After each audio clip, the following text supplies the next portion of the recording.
Hi, everybody. Good evening. How are you? Hope you're doing well. Welcome to our chat. Yay.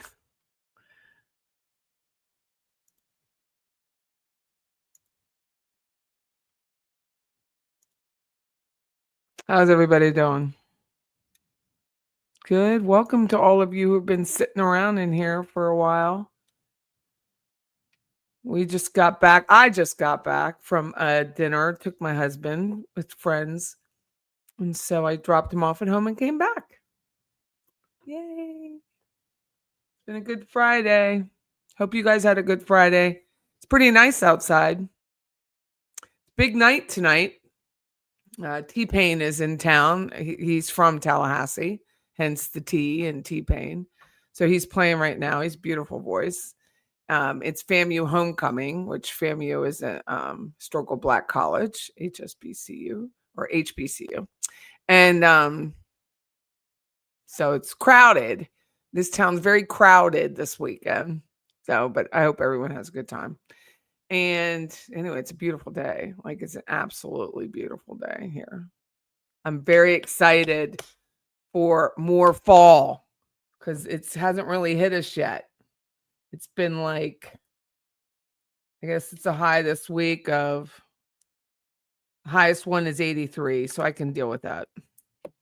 Tomorrow it should be 83. So bring on 83. Bring on 73. Yes. 73 is lush. 73 is a good day.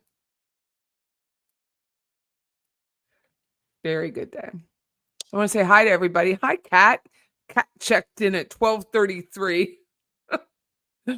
I was busy working. 12:33. I went out for a little bit at 2:40.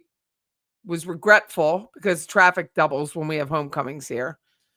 And masterfully, I got back to work for a little bit before I went home and took Chris to dinner. Hey, Norma.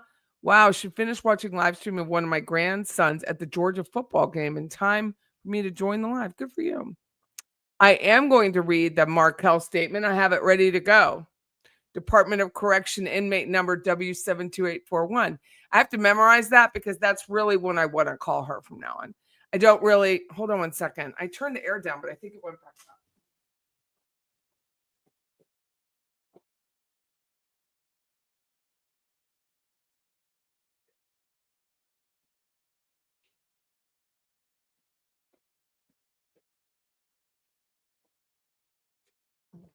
It's hot under all these lights now. I have all these lights going, trying to like make me brighter. So, um, yeah, W72841, W72841. So, got to remember that because that's what she should be known by. Hey, Judy. Do you remember Cary Grant? One of the greats. Hey, Kosher Style, how are you? Let me write that down while I'm thinking about it. So I have it right in front of me.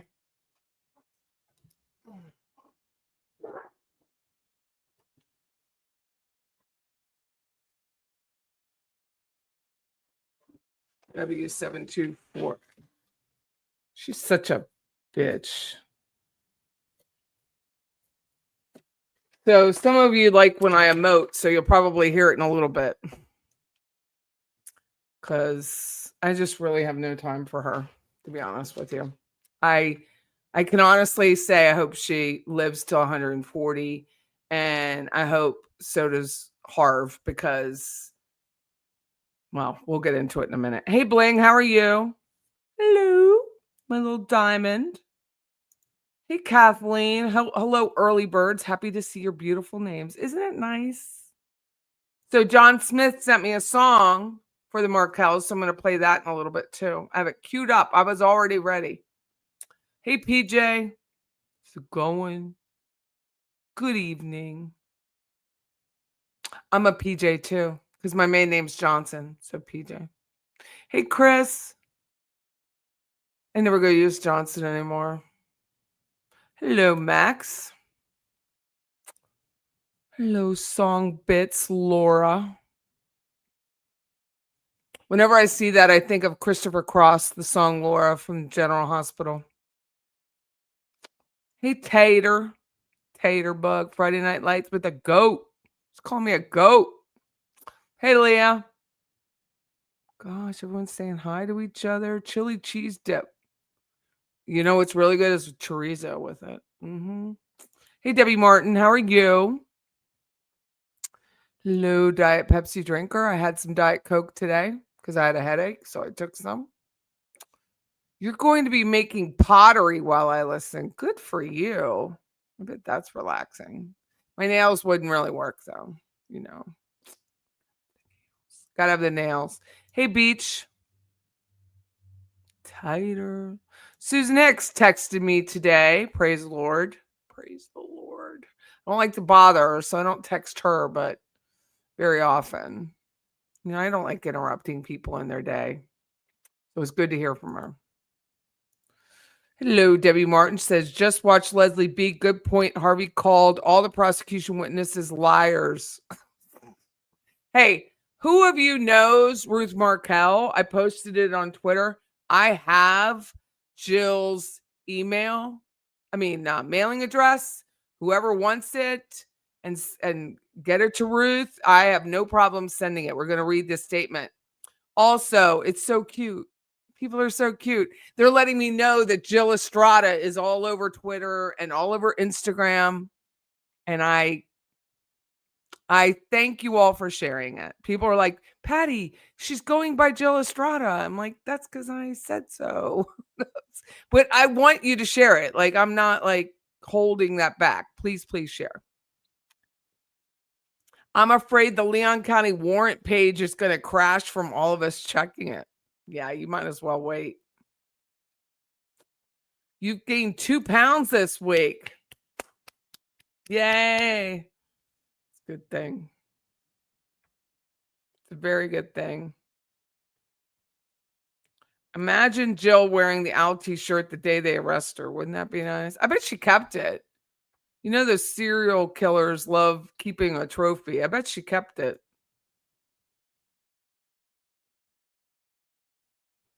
I'm just going through the chat. If you don't know, I'm Patty Wilson. This is Patty's Playhouse. I live in Tallahassee, Florida. I'm a real estate broker and property appraiser. Can't share tax cards anymore because they take my shows down when you do it, YouTube. So I had to post the link if you got to watch it.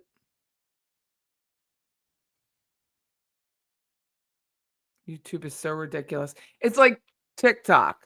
So I post a video of me smoking a cigar. You can all but literally get your freak on TikTok and be massively drunk. And some people even unalive themselves on TikTok, and that's okay.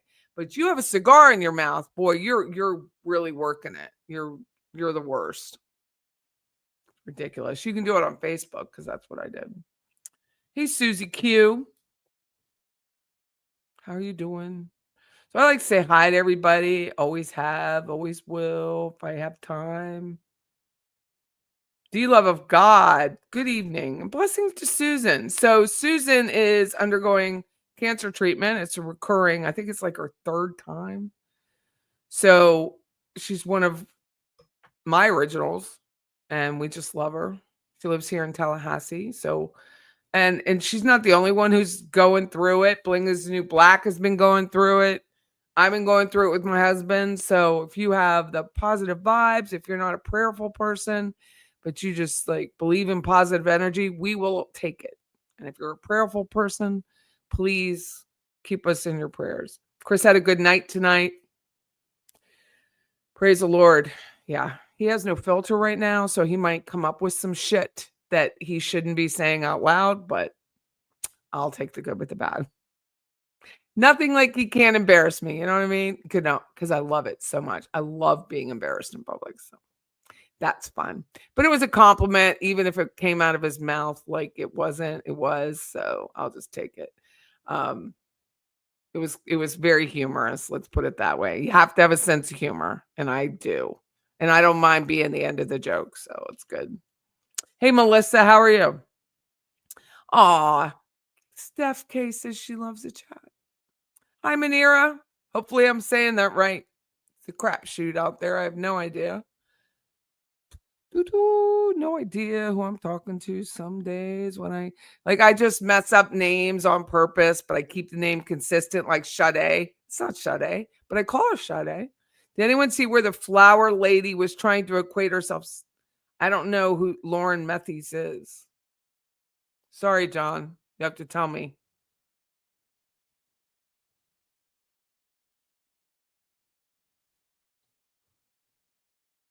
Blessed Mama 3. How are you? I got 3. They're all grown. I got 5 grandchildren. Hey, Miss Demeanor. Celia, how are you? Margaret, hi. Do a little romper room thing going on. Hi, West Coast Magic. I love the handles that you all pick. It's so fun to read them. Hey, Amy Lou. Patty DeAngelis. And it's Patty with a Y. And she's an angel. Nice. Creative Minds. Hello. JB, how you doing? If I'm missing anybody because I'm scrolling, please let me know. Hey, Razzle Dazzle.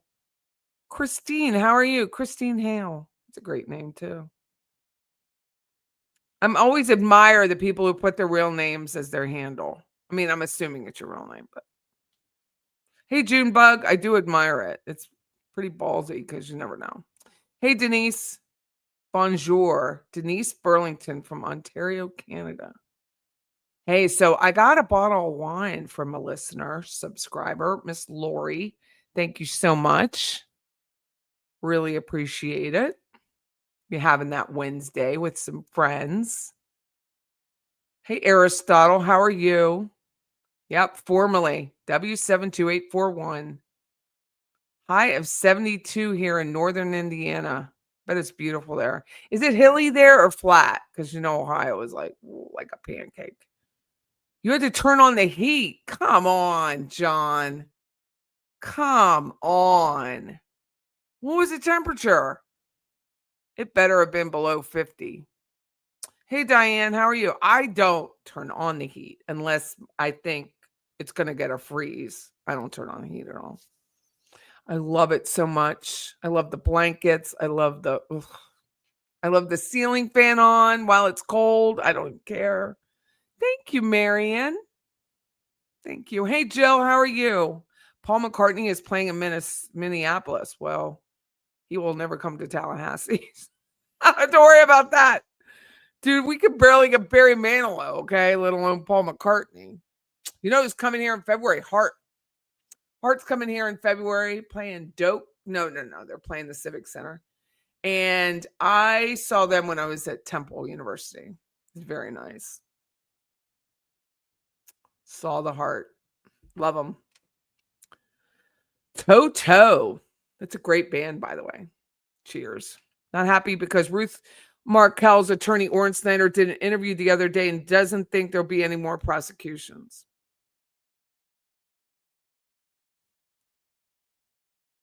I hate to think that, but I was speaking to someone who works in the courthouse this week, not a bailiff. And I said something to him about that. And he said, give them time. He said, you don't go out and hear them say, we're closing the case. We're not going to do this any further. I said, that's true. That's true. So he said, with a smile on his face, give them time. It's okay. Trust the process. W is for wicked. She's tough to take. Hey, Mia, how are you?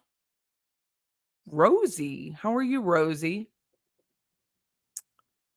Debbie Gibby, we're on X. We're on Facebook right now. We're on anywhere I could. I don't know what their other options are anymore. I have to look. She's a shit stain on society. Good for you. See, I can say it, but you can't type it. Isn't that stupid? It's beautiful outside of Arizona. I bet it is. Let's see what it is in Mexico where my kid lives. It is 70 right now. The low of 58. They get winter there. They get winter. Patriotic. How are you? Every time I see a live from PP, I hope it's breaking news. I don't need breaking news. My name ain't Tim Jansen. Hey, Judy. Hey, Patty. I've had a hard week. I was looking forward to hanging with you all. Well, I'm glad I can make it. And I'm telling you, the evenings really work for my schedule. And I think I'm going to continue that. Like if anything changes and I want to do something in the afternoon, but with Chris, he goes to bed at like 7:30. It's easy for me. I love being up at night. That's easy for me. It doesn't interrupt our real estate schedule. And there's very few people on live at any time at night on YouTube. Like if you just go and search lives, it's a big like panorama for me. Like I can capture a lot more people. So I do really like it. I hope you guys do. I know some people have to watch. Some people watch in the afternoon do have to watch on replay, or they're not going to stay up till 1 o'clock in the morning with us. I understand that, but for my schedule, this change has really, really worked. Hey, Wilt. I always think Wilt Chamberlain. I know it's not him, but I really do think that. I think he's dead. Hey, Victoria. Sending positivity and hope. Thank you very much. I mean, we all need it. We all need the positive thoughts. So it's Bev's playlist from Sissum Hippie. Hello, everyone. She's usually on replay. Thank you. That's really nice. Replay is nice. Can you send it to Georgia at Patty's Playhouse? Can I send what to Georgia? The song or the address? Sure. Georgia's not going to take the address. She probably already knows where she lives. So I'm going to go ahead and read that because that just pips me off. Hey, Stacy. Thank you. Thank you. My friend tonight, I mean, when we got to the restaurant, they were already there. So she didn't really see me. And then sitting down, I'm a little fluffy. I'm like a Botticelli right now, a little fluffy. So I'm loose. I'm loose for sure. So we got up and we were leaving. She's like, oh my God, you really have lost a lot of weight. I have. And tonight I start my GLP-3. So I'm a test dummy for Eli Lilly, which I'm all about. I went from, I will never take that shot. I will never take that shot. I will never take Ozempic. But I really do like the shot I'm on. And I went to Paisanos, which it's a Florida chain. I think they have 10 or 11 throughout Florida. Went to Paisanos, love their pizza. Love it. I didn't eat. I had a salad with pepperoni on it. That's what I had. And it was delicious. And I didn't even eat all of it because you can't. So it's really nice. And I think if I were to stay on this tirzepatide, which is like Zepbound or Wegovy, I would keep at the 7.5. The 7.5 has really kept me full all week. Like I could barely chew. It was so nice. It was like, this is what it's supposed to be like. Even though I've lost 30, I really want to get down more, obviously. And but not be flat like a pencil. I'm not interested in all that. But so a friend of mine is a compound pharmacist, and she told me, I was like, oh, you should compound for me. It would save me money. And she's like, she goes, try this. So I ordered it and it's in, and I'm going to reconstitute it tonight. You got to put in this, comes as a powder in a vial. So you got to take the reconstitution fluid, put it into the vial, and then you can draw up your dosage and then inject it into your abdomen. So that's what I'm going to do. Very excited. And you have to really titrate it. Like you have to start small. But it uses glucagon receptors more so than the just GLP-1. It's a GLP-3. So it's exciting. But you are really supposed to exercise on it. So because you lose weight so rapidly that if you don't exercise, you end up like an antenna. And I really don't want to be an antenna. I'm sewing. God, song bits. What do you sew? I'm looking for someone that I can send my parents some clothing to and have like those bears made or a blanket made. Hey, Juliet, how are you? Midwestern Canada. I'm usually a lurker, but just want to say hi. Thank you. I love that. Love your name, Juliet.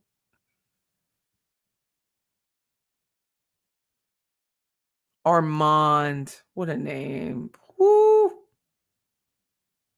Can I have a link to what? You got to tell me what you want, unless you're talking to someone else, please. I have no idea. Jill Estrada. What a bitch. Thank you, KJ. It's very nice of you. Charisse, I'm here in Georgia. I love listening to you. Thank you. Thank you. I really don't know if if I didn't have the chat, I wouldn't know what the hell to do, because to me, I'm just giving an opinion for 3 hours. So, STS. Nice. That's nice. Started here. I don't even need that credit. I just need everyone. Well, Jill knows. Jill knows it's Jill. Jill knows it's Jill. And Jill knows I have her address. So if Ruth Markel or Shelly Markel or any Markel needs it, or any friend of the Markels need it, you just let me know. Because that's ridiculous.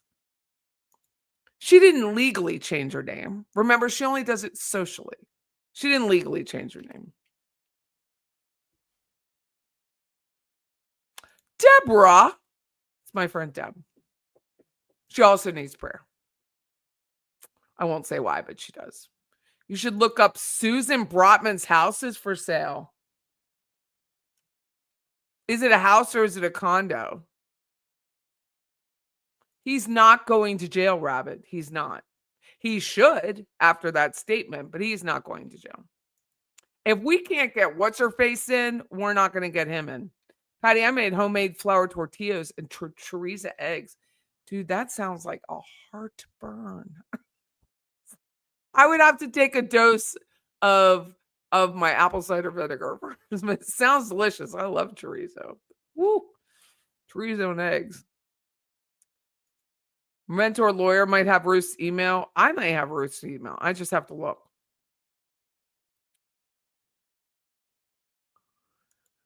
Thank you, patriotic. Hey, Carrie Sue. I'm new here. Everyone is so friendly. Imagine all Jill Estrada's IG, X, whatever social media she has is private. Yeah, it is. And there she's Wendy Jill. Oh, I don't mind sending it to Joel.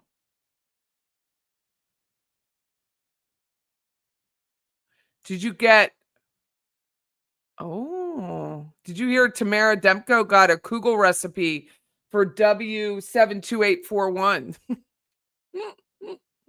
My husband loves the Kugel. He was married to a Jewish woman for like 14 years. Welcome, Carrie Sue. He was married to her for 14 years. They got divorced and she died like 8 years ago. She had lung cancer. She was very nice to me. Her name was Lauren, and she had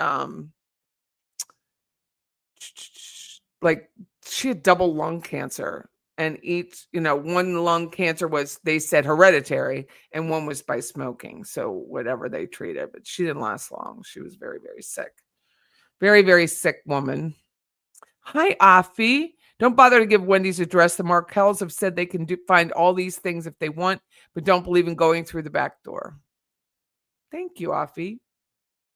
Thank you. I appreciate that, because I would be happy to send it. There's a No Kings protest here too, but they 10 people show up. Like, it's low. I think the juror is their floor person. I don't know what that means, Barbara. Floor person. Thank you, blessed. Well, I really appreciate. Hey, Poodle. I'm about 10 behind, trying to catch up. Rich Auntie's here. Like, the whole house is here. So I'm going to get started. This is great. Wendy did it. Love it. What about vaping? I have no idea if you can vape on TikTok or not. I didn't know you couldn't smoke a cigar on TikTok till they did it. It was a fabulous video. It was a fabulous video too. I mean, I had that Smoke ring, perfect. Little fuckers wouldn't let me do it. So let's read. I'm going to read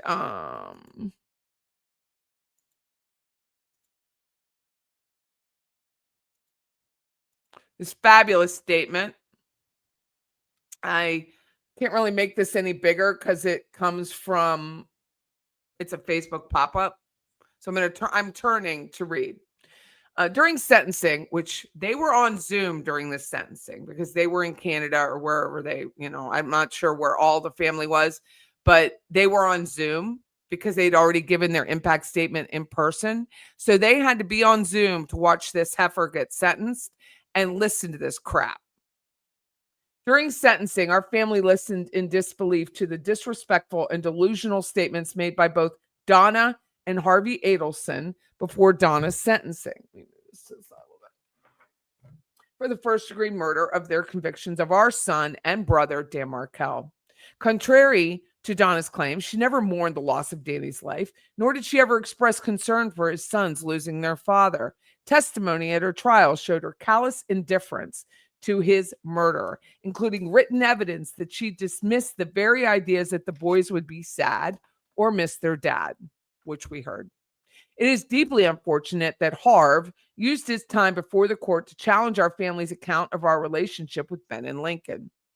We will set the record straight. As we have in court and elsewhere, our family was cut off from contact with the boys for a full 6 years. From after the Florida legislature passed the Markel Act. Since then, our interactions have been limited, mainly through Wendy's supervised Zoom calls and short visits. Wendy refuses to share their address, and gifts that we send must be mailed to her lawyer's office. We were uninvited to Ben's bar mitzvah following Charlie's arrest and never invited to Lincoln's. We grieve the years lost and the years ahead without independent and direct contact with them. Beyond her crimes, W72841 scorned Danny, drove deliberate wedges between him and Wendy, and disparaged him to his own sons. Her display of emotion before the court was not remorse for Danny's death, but sorrow for the consequences she now faces for causing it. We thank the court, prosecutors, jurors, and law enforcement for their steadfast commitment to bringing justice to Donna Adelson for her role in this, I messed up, W72841, for her role in this terrible crime. And that, unfortunately, it makes me livid. Like, I truly get livid when I think of this. Livid. I'm a grandmother. I'm a mom. My mom suffered not because of a murder, just because my brother's selfish. And she was good enough to watch the kids when his wife was going to school. But after that, fuck off. And they rarely saw him. And then subsequently, they found my mom went to church and found out she had another child. Unbelievable. My mom didn't even know. She didn't do anything. Guess whose side I chose? My mother's. Guess who doesn't speak to me? My brother. Guess who I don't care? I don't care. My mother did nothing.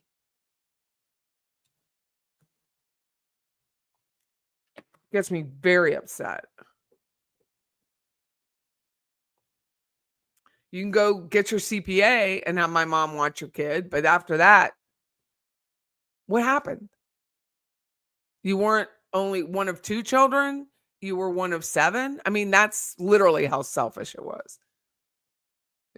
Just insane. So we have nothing to say to each other, which I'm good with. I mean, he used to be funny. I don't even think he's funny anymore. I don't know. Maybe it's some sort of, I don't know, social anxiety. I have no idea. But I have nothing to say to him. So, but you rip a kid from underneath a grandmother. My mother was a very good grandmother to all of her grandchildren. I don't know how many she has. Like, I have to do the math. And we all have, I think it's like 15. Just doesn't make any sense.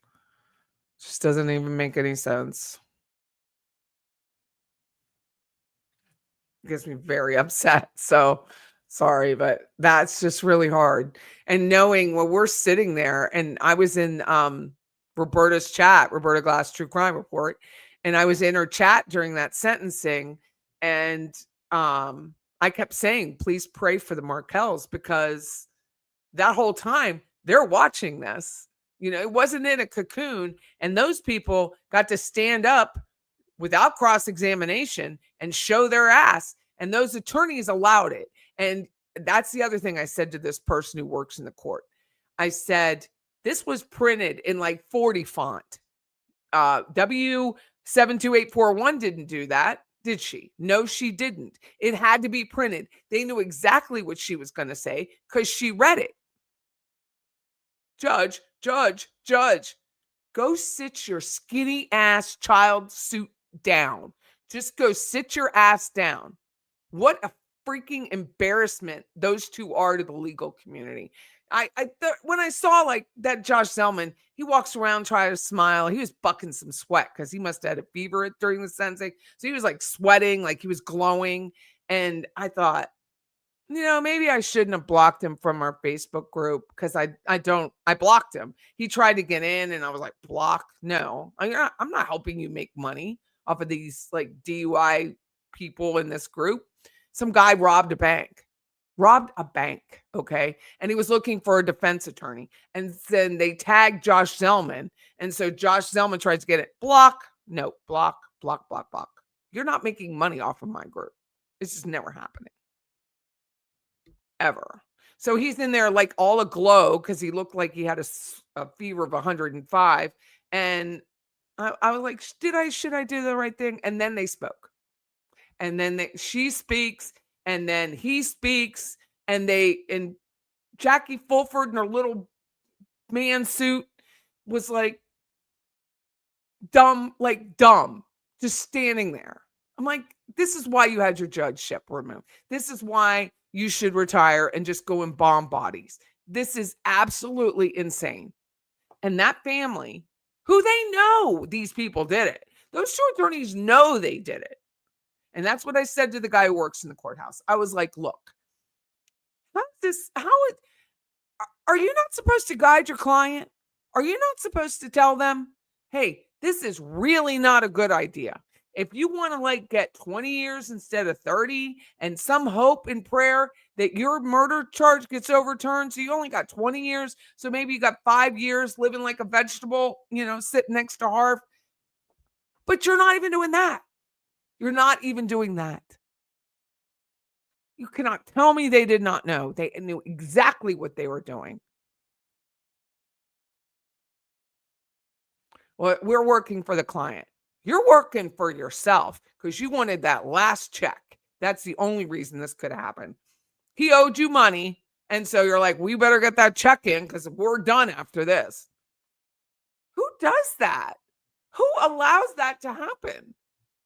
I mean, Suitcase Sarah represented herself, so she could be a belligerent twat. But like, this is insane. This is the 5th trial, the 5th conviction, 4th trial. I hope they get every bit of that restitution. Every freaking bit of it. And you watch this woman, 80 years old, and it's still not done. Even if it takes another 5 years to go after Wendy, whatever. Because they're not going to stand up and say, we're not prosecuting her. They're not going to do that. They're going to either wait, which is what the other person who works in the courthouse, they were together. They were like, well, maybe they're going to wait for like, do another bump or wait for, because the stress has got to kill her because she is not leaving her house much. She's not leaving the house often at all. And now the gig is up. She's Jill. But she's calling herself Jill at whatever, Yoga Pants people. And you think those Yoga Pants people don't know who the hell she already is? My husband's like, Patty, this is national news. It's on all the time. Ruth Markel's thing comes up, Court TV, CNN, blah, blah, blah. The pressure has got to be on that woman.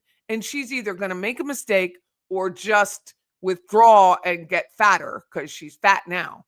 Her hips are wide. And I love it for her. Freaking giraffe, bitch. But that's Josh Zellman and that Fulford, man, you just better don't even try. Don't even try to like I'm not helping you make money. I'm not referring you to anyone because the people are like, "Oh, Josh Zellman really helped my family." With what? With what? What did he help your family with? Clearly it was a DUI because that's the kind of attorney he is. Rob a bank. This guy's dead to rights on that affidavit, by the way. He's not going to help him. What? Take a plea? Pisses me off so bad.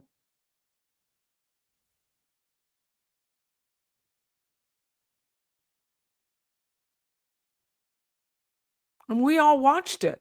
We all watched Jackie Fulford stand there with her hands down to her side. Judge, can I have a minute? Judge, can I have a minute? Judge, can I have a minute? No, you cannot. No, you cannot have a minute. You're disrespectful to the court. Sit your ass down. That's exactly right, Janet. Here you go. I did a live. Zellman sweating his ass off, walks to the elevator. Janae from Court TV asks, can we have a comment? Something like that. Well, we're going to prepare a statement tomorrow. Like, you just prepared a statement. You just printed this out in 30 font. Like, it's huge. Double space, by the way. Bold headline. You already had a statement. You said the statement. You printed it out and handed it to her and moved the mic closer to her fat ass face. What statement do you need? You were complicit in her reading that statement. And then it's Janet. So when Zellman said, unfortunately, it was not unexpected, he was referring to Everett's decision. Hard to tell. Yes, Everett's decision. That's exactly what he meant. It's just so ridiculous. The whole thing is a sham. It was an absolute sham. Oh, Judge, I only had 5 minutes to think about it. Go whine in someone else's deputy vehicle. You've had a year and a half.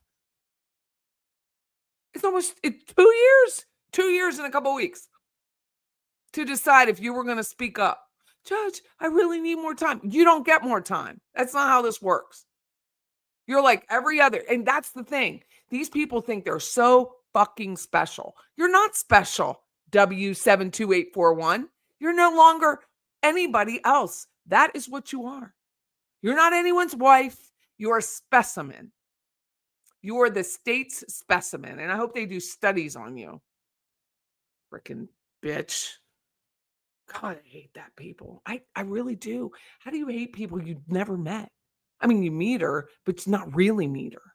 Like, how do you hate? And then Annie. Don't even get me started on Annie Cunningham.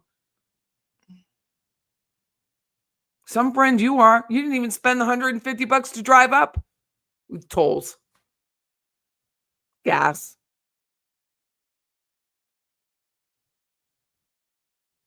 They flew you up before. You couldn't even get in a car, drive up with Richard Chagrin.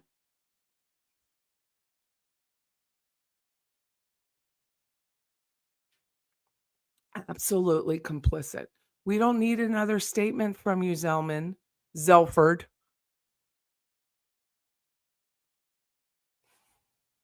Judge, I'm sick. You always have some sort of malady. Always, Zellman. Always. Judge, I had a really hard 2 weeks. I didn't get this done. Judge, can I have a minute? Can I have a minute? Judge, you're like thumbing through papers and you're not producing anything. You produce nothing. This is him. Judge, we need a minute. Let's thumb through papers because you have nothing. And that's the jurors said. They're flat-footed. Flat-footed? They're no-footed. Don't you have to have feet to be flat-footed? They had nothing. Nothing. I mean, what were they going to prepare for real, though, anyway? And when you think about it, there's nothing to prepare other than her horrendous statement. It's an embarrassment. This is a grown freaking woman.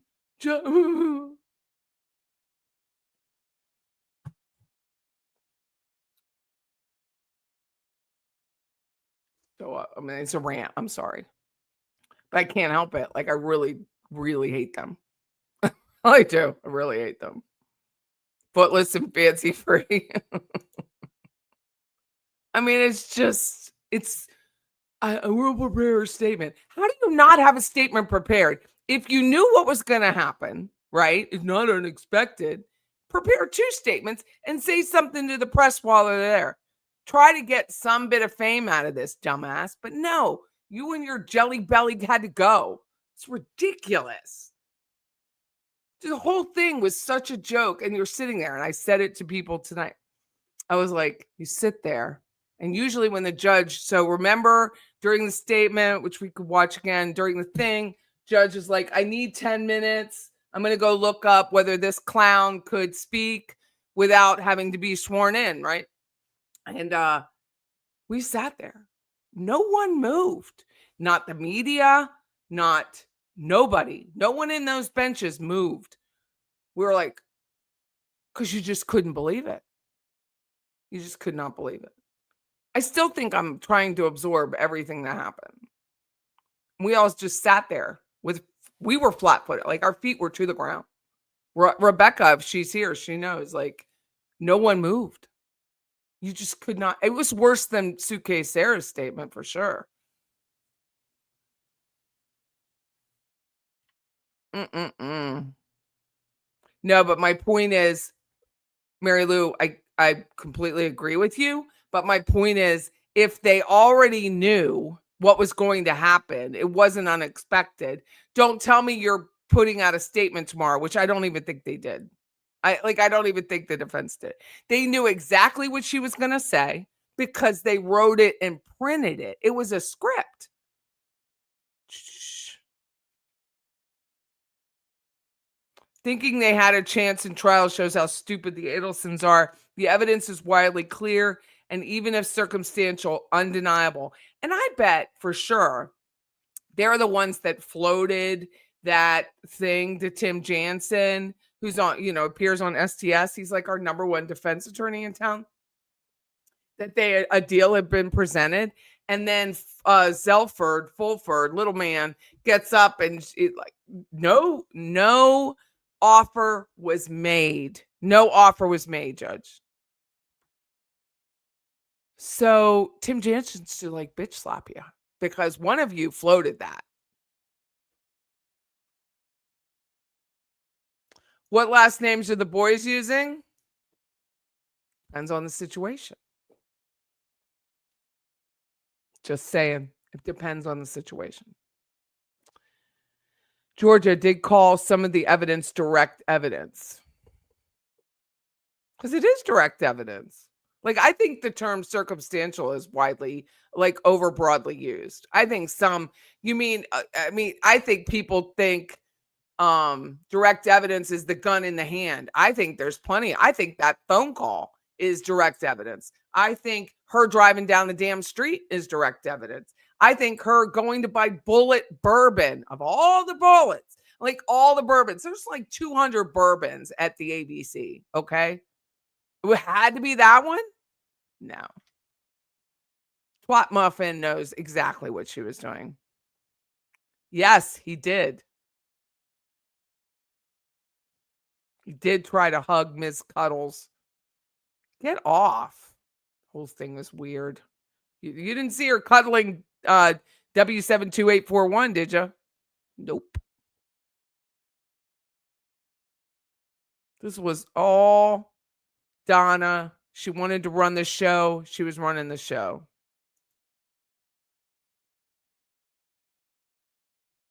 Did you see how Harv was as he left the courthouse? He was looking for a hug. I saw him when we were leaving. Rich Chagrin was leaned up against the building outside trying to tie his shoe. I was like, you're fine.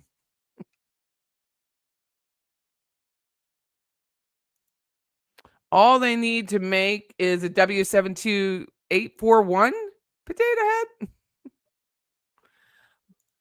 Loho got escorted out of the courtroom for even talking sharply at the judge and talking over him. It was ridiculous. Leslie B. Yep. Thank you for saying that. Look at the back of a jersey.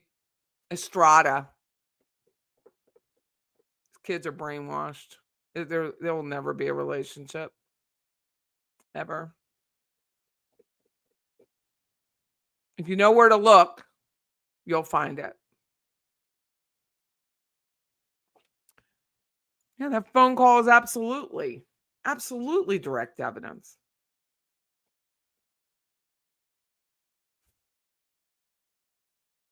License plate number in the planner is direct evidence. That's not circumstantial.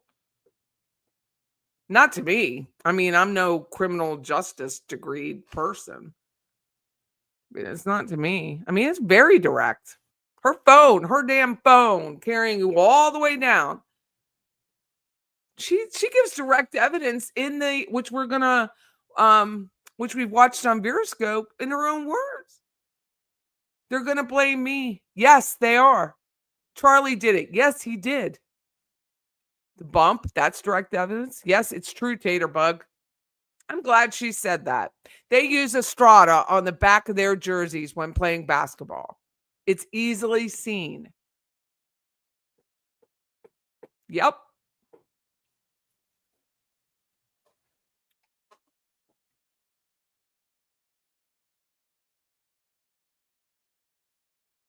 Do you think W72841 is already complaining to the guards? Oh, yeah.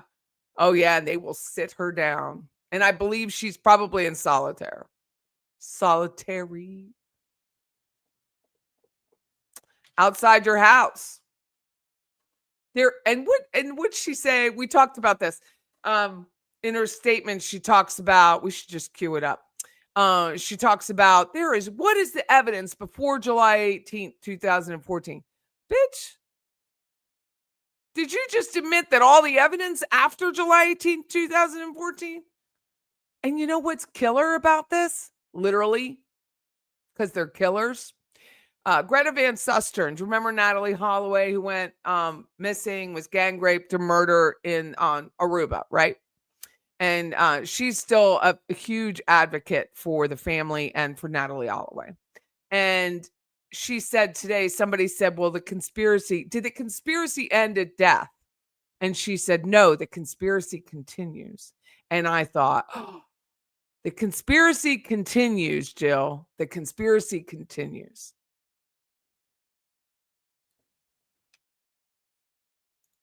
It was a perv thing. Like, he was like, no one's hugging you. I thought he went to hug the freaking bailiff is what it looked like. Circumstantial evidence is not weak, however. Lots of convictions, most convictions are circumstantial.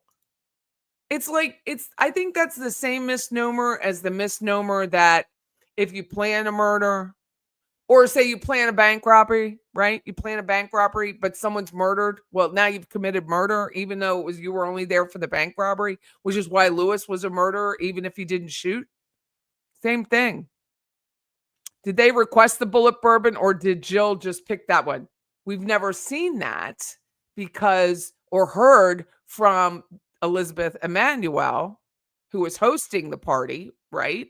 So we don't know if what she was saying is true. We don't know. The emails, the signed check, the phone, it is all direct evidence. Circumstantial evidence is indirect that requires a logical inference to establish a conclusion. Circumstantial evidence relies on a chain of facts and circumstances to suggest a conclusion. And I stand by my statement that the phone is direct evidence.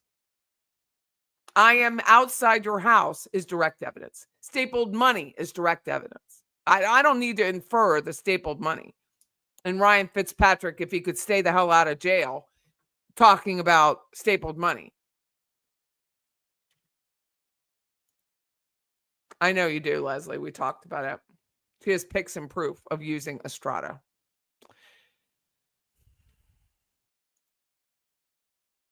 I have them too.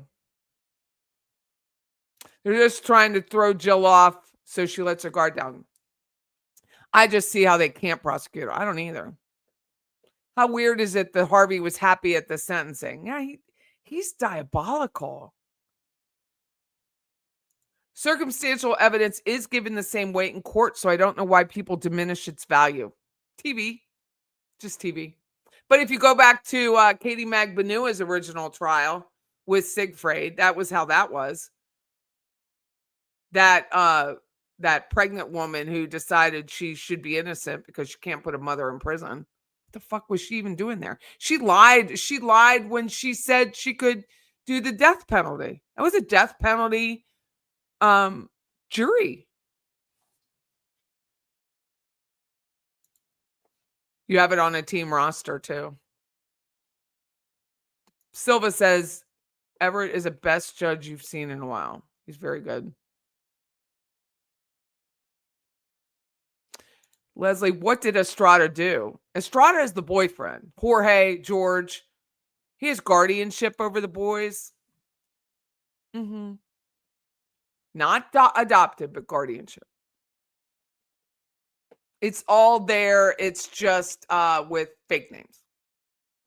You just got to know where to look. Harvey, the epitome of entitlement, arrogance, and disrespect.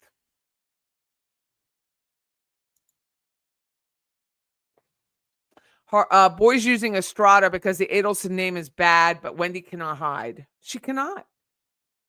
What's she gonna do? Shave off her head?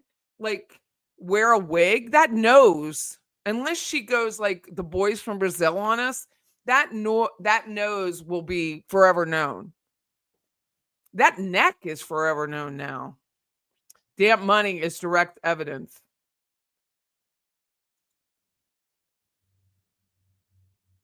Oh yeah, it's done. That's why I knew that weeks ago when I said it's done.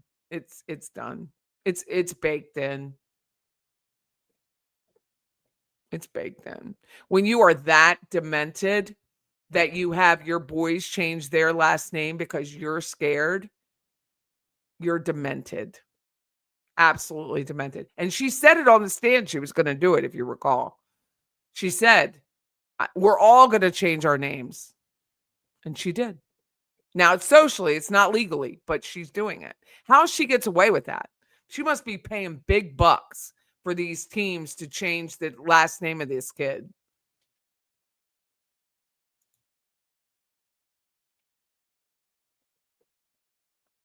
Circumstantial can be stronger, unlike direct. Let's say you have DNA and an eyewitness, it's thrown out. You lose the case. Yep.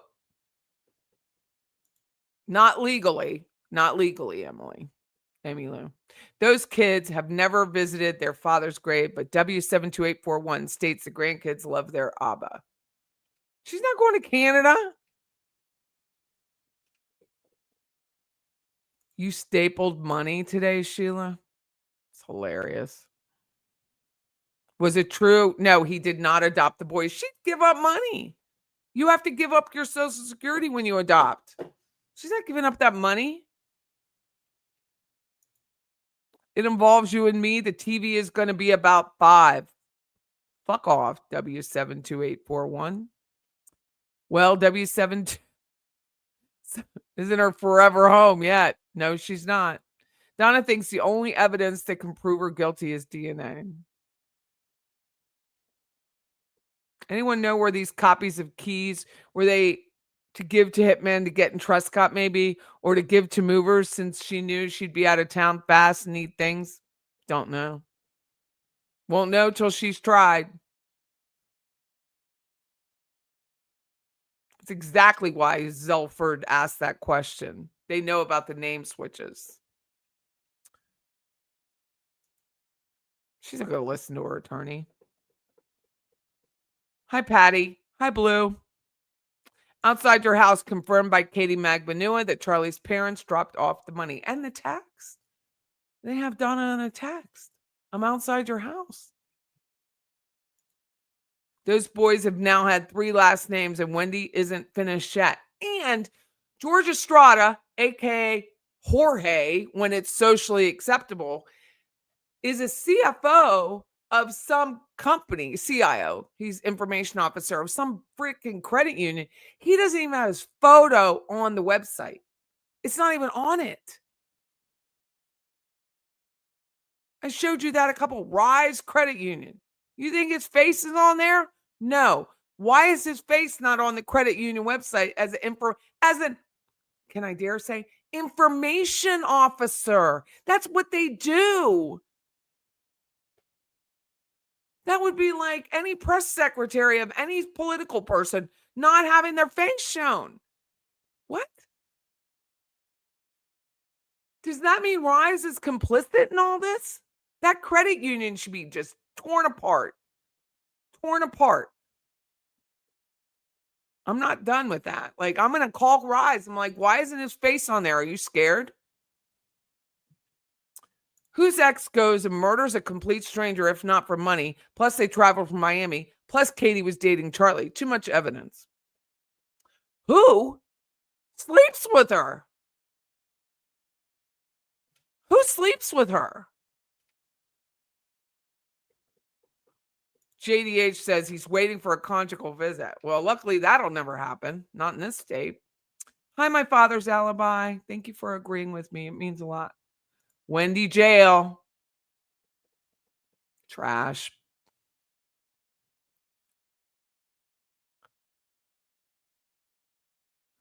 Wendy, did she show the guy the invite? We haven't heard this yet. No, we don't get to see the invite because it was digital and it didn't go through like an Evite system. So it was thrown out as evidence. Rashi tried to get it through, but it was not accepted as evidence because it couldn't be verified. Unless they brought in Elizabeth Emanuel, which is made for I mean, I wonder if these people still talk. He thought he was going to get a feel up, I think. You love Greta. I love Greta too. I follow her on Twitter. I didn't count while crocheting a handbag because you're making me laugh. As I rant. Hey, Moonchild, how are you? Charlie's sitting in jail knowing his parents and their friends trash him, and he has no choice but to keep quiet because he needs Harvey. That's a good assessment. I think he's truly losing his mind. I think watching that video of him sucking down that Wendy's cup of sauce proves he's truly lost his mind. Patty, you're right about the direct evidence. I'm sure you totally are on everything. Who doesn't love that? Let's watch Veroscope talk about the other people in relationship. So if you don't know, please follow Veroscope. His channel is growing.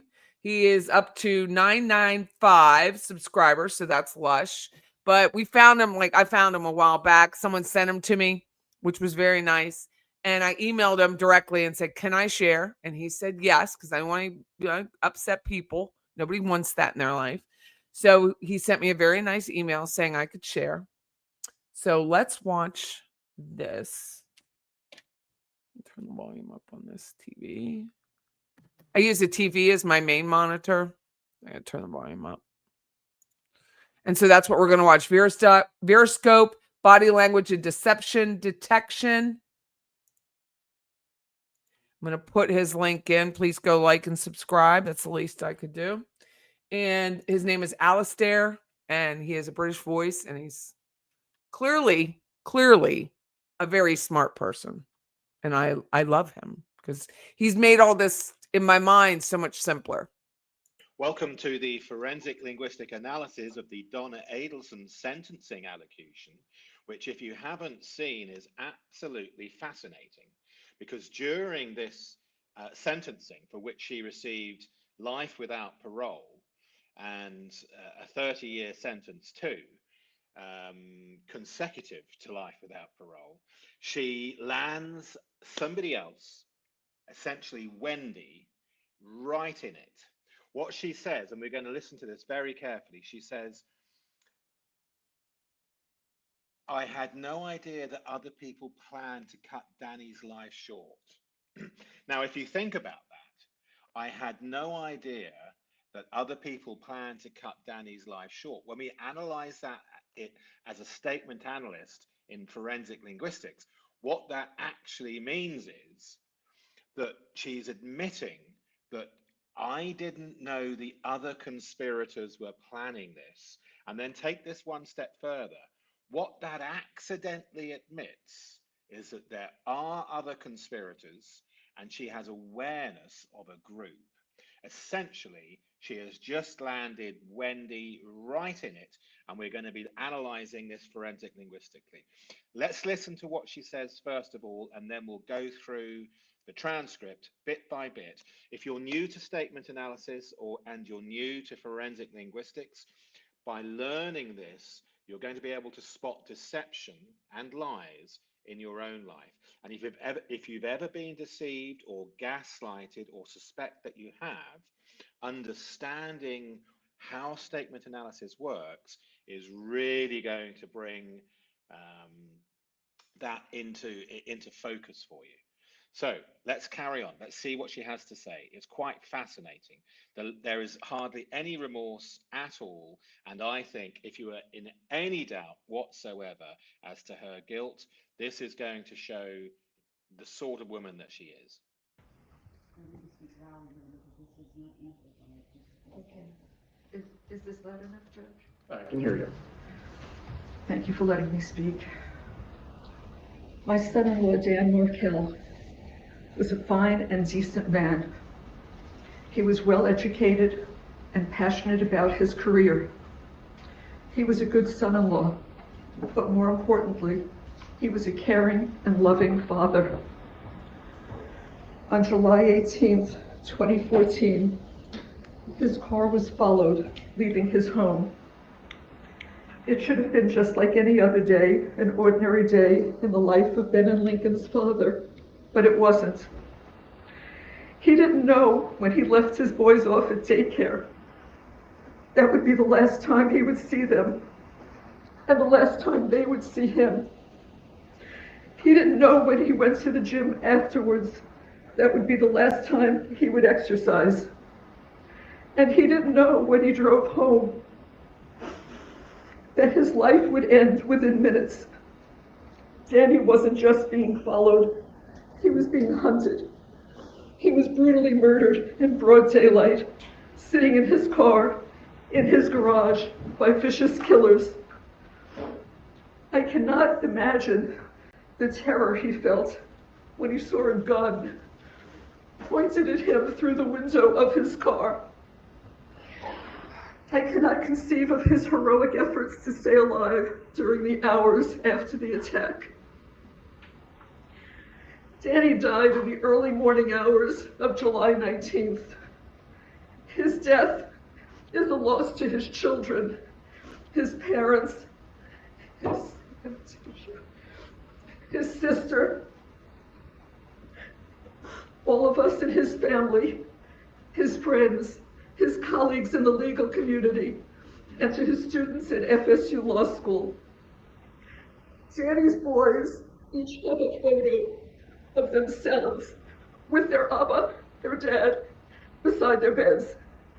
They grew up kissing the framed photo and saying, "Good night, Abba, I love you." The pictures and memories are all they have because cruel, cold-hearted people took him from all of us who loved him.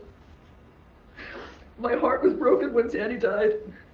My grandsons were going to grow up without the father who loved them. I wondered, how could we help these boys through this trauma? It was then that my husband and I knew that the best way to honor Danny's memory would be to share with these children an abundance of love, the love that Danny would have given them if he were alive. It is interesting how the state can't make up its mind about who is what they call the, quote, mastermind behind this murder. In both of Catherine McBanawa's trials, the state claims she was the mastermind behind Danny's murder. Notice the tonality change after she's done the bit that in her own mind, in her own evil mind, what she has to do, she's now switched to what she really wants to do. Did you notice the volume, tonality, and pitch change once she'd got that part of what she feels she has to do at first out of the way, and now what she really wants to say? In my son Charlie Adelson's trial, they claimed he was the mastermind. And now in my trial, they claimed that I, this grandma, was the mastermind behind the murder. I had no idea that other people planned to cut Danny's life short. And the people who did this are exactly where they deserve to be. Let's just concentrate on that one sentence. I had no idea that other people planned to cut Danny's life short. And we're going to analyze that in detail. Because an innocent person might say, I had no idea anyone planned this. But other people creates an implicit group at forensic linguistic detail. It's like saying, as I said before, I didn't know the other conspirators were planning this. And so by accidentally admitting that there are other conspirators or other people, she shows awareness of the group. We'll look at that in detail. But I had no knowledge that this horrible, evil act was going to take place. If I had become aware of this plan before Danny was murdered, I would have stopped it. And unconsciously, that shows the ability to affect the outcome. Can you see how at the forensic level, and we'll be going into detail on this so that you can, she's essentially doing embedded confessions and putting the other people that she mentions. I had no idea that other people plan to cut Danny's life short. So she also gets the tense wrong, I believe. And I think she's putting Wendy right into the frame. But then again, Wendy put her in the frame, didn't she? And her brother. Not one iota of actual evidence. The state convinced a Tallahassee jury that I solicited and conspired with other people to have Danny killed. Where is the evidence prior to the murder? That's interesting, isn't it? So guilty people, in their anger and their frustration, they ask for the evidence in certain sections of the crime, almost as if because in her opinion you haven't proved a certain section of the crime, therefore the entire crime I'm now innocent of. And it's not just that. She's also inferring, well, after July 18th, 2014, there's tons of evidence. So where is it before?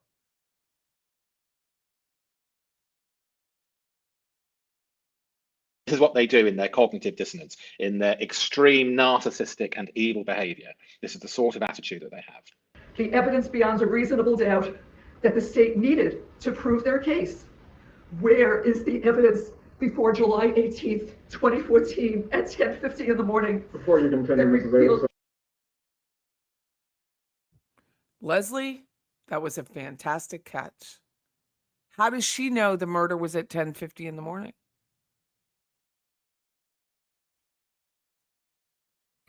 They're thinking 10:53. Yeah, and she's very specific about the murder time. Now, luckily, the judge has had enough of her rubbish and interferes. As it relates to this statement, is the defense trying to re-argue the trial? The judge was giving Adelson an opportunity to be heard. Mrs. Adelson, you certainly can continue. However, the court can take into consideration the utter lack of remorse that you are displaying. Please proceed if you desire to do so. Notice the complete disdain, little shake of the head, as she completely ignores the judge and then just carries on with her rant. Where's the evidence before July 18th, 2014 at 10:50 a.m. that revealed that I had any involvement in this vile and horrific act? Where is the solicitation and conspiracy evidence? The state needed to show that there was evidence before. Also notice that there's no reliable denial. She is picking periods of time of the evidence. The murder to convict me. The state couldn't show that because there wasn't any evidence. They were trying an innocent person. Notice she can't say the clear words, I'm innocent, I am innocent. She can't say it. What she does is she calls herself the grandmother, or whatever the words were to that effect, and an innocent person. She cannot commit. And if she cannot commit, we cannot commit for her. She is guilty. She has been found guilty. And not only that, in this section of the trial, and she's not under oath, but in this allocution, she puts her daughter Wendy right in the frame, in my opinion, with that other people phrase that she used. It makes you wonder if the jurors were sleeping when the state had And now she insults the jury. Sergeant Corbett on the stand for hours. Their own star witness testified that my phone was never, I repeat, never at my son's house on the night of the murder. The state's theory that my husband and I dropped off money to my son was blown out of the water by their own witness. And yet, look at that disgusting facial expression she used. Now, it might well be the case. It might well be the case that her phone wasn't present because, you know, who would bring the phone with you? But to pick that single piece of evidence, which has obviously annoyed her, because maybe that part, I don't know, I've not watched the trial. But the point is, when somebody is guilty, they're always picky on small, tiny bits of evidence. Normally bits of evidence that annoys them or angers them in some way, as opposed to the overall fact that she's guilty and doesn't claim reliably innocence. the state continued to push that story, that lie of the so-called money drop, to the jury through the remainder of the trial. And the jury bought into it, hook, line, and sinker. Reasonable doubt. Many months ago, my attorneys filed a motion for a change of venue. An expert witness testified that Tallahassee had been barraged with over 9 years of negative social media, printed news, television news, and podcast publicity about my family. He explained to the court, both with evidence and demonstratives, that for me to receive a fair trial, it needed to be held in any of the research.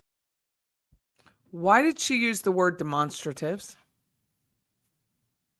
That was what the attorneys used. Attorneys use the word demonstratives. We don't normally say in everyday language the word demonstrative, do we? No, we don't. In designated areas in the state of Florida, other than Tallahassee. All I wanted was a level playing field, but the court wanted a trial here in the hotbed of She didn't want to be proven innocent. She wanted a level playing field. Tallahassee. I sat through 3 days of jury selection. 180 potential jurors were asked if they had developed an opinion in my case. Those that answered yes also added, I believe she is guilty. Not one person, not one, said, I think she may be innocent. What does that tell you? That should have been a clue to the court to grant our motion for a change of venue, but the court denied the motion. One of my jurors admitted during jury selection that she had background information concerning what one of the state's witnesses would be testifying about. Why was she allowed to be on my jury? What moment? Another juror. Mrs. Fulford, Oh, I didn't hear you. Mr. Zellman, again, this has nothing to do with elocution of any sort. This is a raising of grievances, which are properly given to the appellate court. What does any of this have to do with sentencing?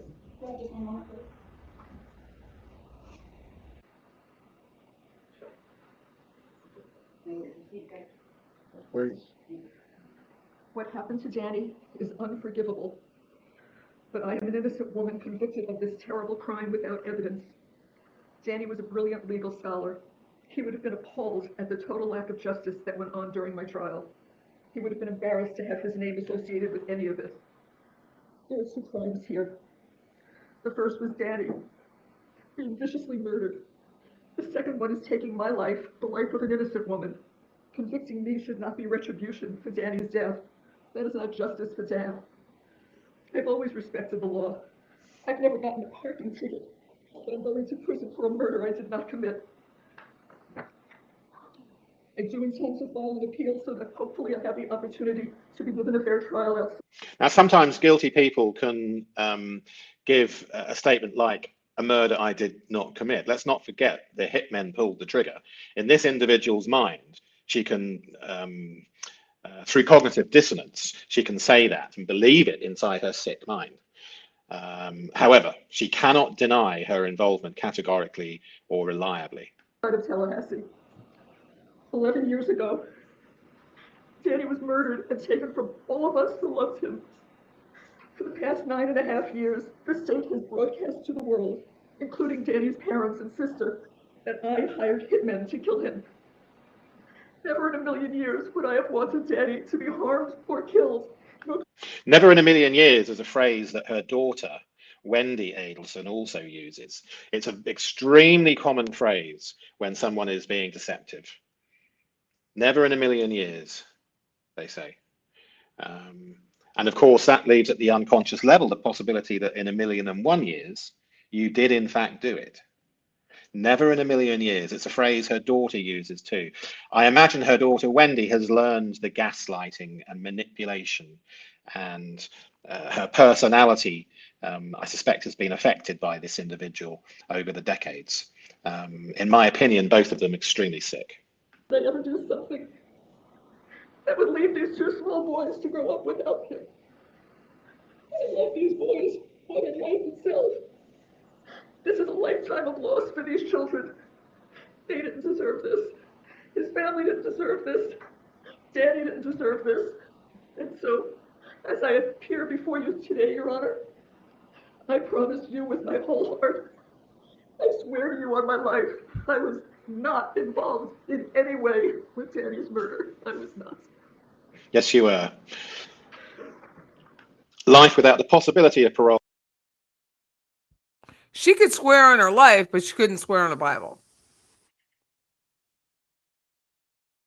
Exactly. Plus 30 years, and you deserve every single day. And as a witness said in your trial, I hope you live until 120. So let's go through the actual statement analysis, and we'll go through reasonably slowly, and we'll see what we can see at a forensic level. So in case you don't understand the allocution, and I didn't under American law precisely, so I've put this here. And the reason why the judge interfered, it's to express remorse for the crime and its impact on the victims. It's to accept responsibility now that you've been found guilty, or explain one's role honestly. It's to humanize oneself to a degree. She's just embarrassed herself. It's to acknowledge the victim. She has in a way, but through a narcissistic manner, and to provide some form of context. What it's not is to retrial, to relitigate, to argue the technicalities, to blame the jury, to blame the system, to blame the court. It's not that. And the judge told her specifically, the court can take into consideration the utter lack of remorse that you are displaying. What did she do? Shook her head at the stupid judge in her mind and carried on with her rant. So we will look at Adelson's husband, Dr. Harvey Adelson, later, and we'll look at his statement, but it wasn't half as bad as Donna's. So in the opening, to be fair, she does what is expected. And we have a full introduction, a full social introduction, which we look for in statement analysis, and it is correct. But in my eyes, she's just getting it out of the way before she can carry on with the rant. It is linguistically appropriate for the allocution. It's interesting that she's claiming now he's the son-in-law. The reason why I think she's just getting it out of the way is it's cold. There's no real personal memories, no anecdotes. There's no real emotion. It's generic. It could be about anyone. Describing the murder, the critical distancing moment. On July the 18th, 2014, his car was followed, leaving his home. He was brutally murdered in broad daylight, sitting in his car in his garage by vicious killers. Danny died in the early morning hours of July 19th. His death is a loss to his children, his parents, his sister, all of us, and his family. At the exact moment of describing Dan's death, the emotional apex of any allocution, Adelson psychologically ejects herself from the statement. The children become his children rather than maintaining any connection to her as my grandchildren. His parents become just his parents, not Dan's parents, Ruth and Phil. There's no personalizing. And we'll notice how... Leslie, what do you think? I don't think this is completely pure because I think the attorneys touched this. And I only say that because of the word demonstrative, that she used that word. I think the attorneys touched this document. They edited it and they printed it typed it, printed it, and presented it. What do you think, Leslie? I agree. Am I echoing? Not to me, but it could be to them. I don't know. No, I think they definitely, I think they wrote it. A lot of it. I think they wrote a lot of it. I think they edited it down for sure. I'm going to turn it back on. Let them finish. It's not much longer. She moves on from the correct linguistics to gradually, as her anger and venom builds, we'll see the linguistics change. The grandchildren reclaiming, then distancing. She reclaims when discussing her emotional response. She reclaims them when discussing her role in their lives. But they were his children when describing the loss of their father. So she begins to shift. Watch the language progression. My grandsons, these boys, these children. In statement analysis, we watch for a change in language. And by the end of her allocution, she refers to them as these two small boys. So the distance becomes maximized as it progresses. That's another reason why I think the attorneys helped write it. The mastermind mockery instead of denial. Did you notice? She doesn't deny, she mocks and blames the jury and blames the location. Here she says, it is interesting. Look, opening with it is interesting is editorial language. It's detached, it's analytical, it's academic. Good point, Leah. How did she text outside your house without her phone? Inappropriate. She's analyzing the prosecution's strategy rather than actually addressing the victim or expressing any remorse. We see the narcissism and evil attitude, the arrogance displayed. So she distances herself from the term through mockery. She treats it as ridiculous terminology, implies inconsistency in the prosecution's theory. I believe there's a short video of Wendy talking about another legal case where there's a matriarch mastermind. We'll see if we can find that for a later video. She doesn't actually deny being involved in the conspiracy.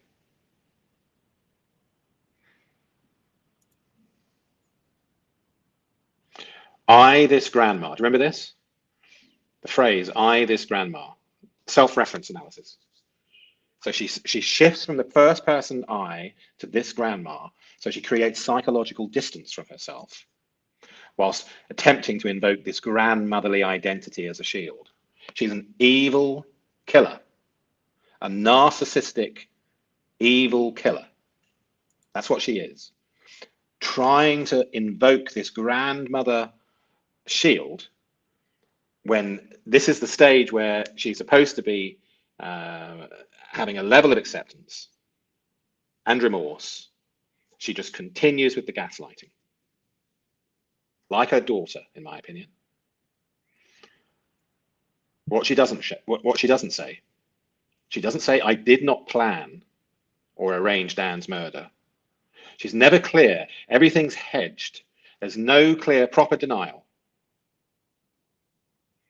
Unless it's to do with the pulling of the trigger, there's no clear denial. And of course, she didn't pull the trigger. There are structural problems in her denials.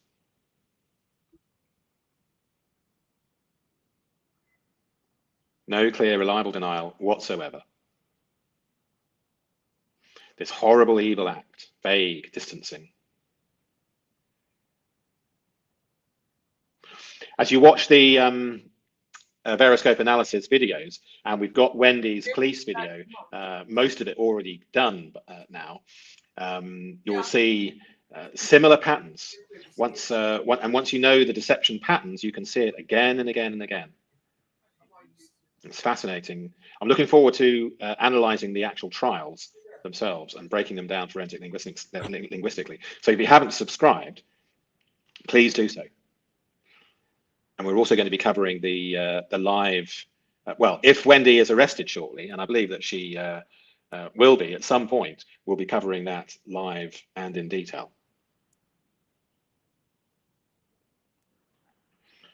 Yeah, time is important.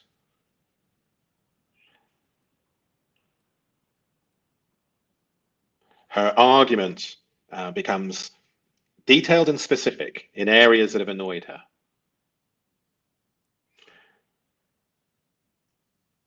This is the murder time.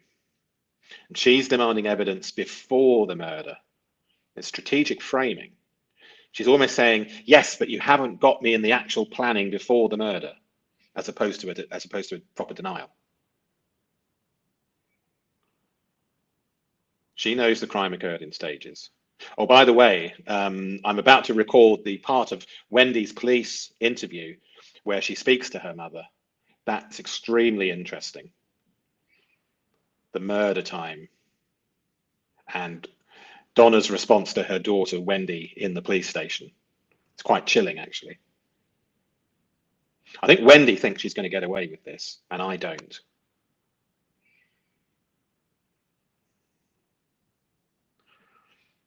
Yeah, she's very sensitive about the phone evidence. It makes you wonder if the jurors were sleeping. The arrogance of this woman. He's pissed. Never, I repeat, never. It's very sensitive to her.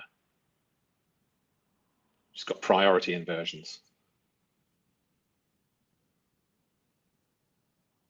As you run through the Veroscope videos, a lot more of this will make sense. If this is the first time that you've seen forensic linguistics, perhaps some of it, as you're reading, doesn't make complete sense, but it will over time. It will over time. So, for instance, the structural problems. We like to see in a statement 25% introduction background, 50% main event, 25% aftermath conclusion. And where we see differences in this which are significant, we would put a deceptive marker in and say there's a structural problem in the statement.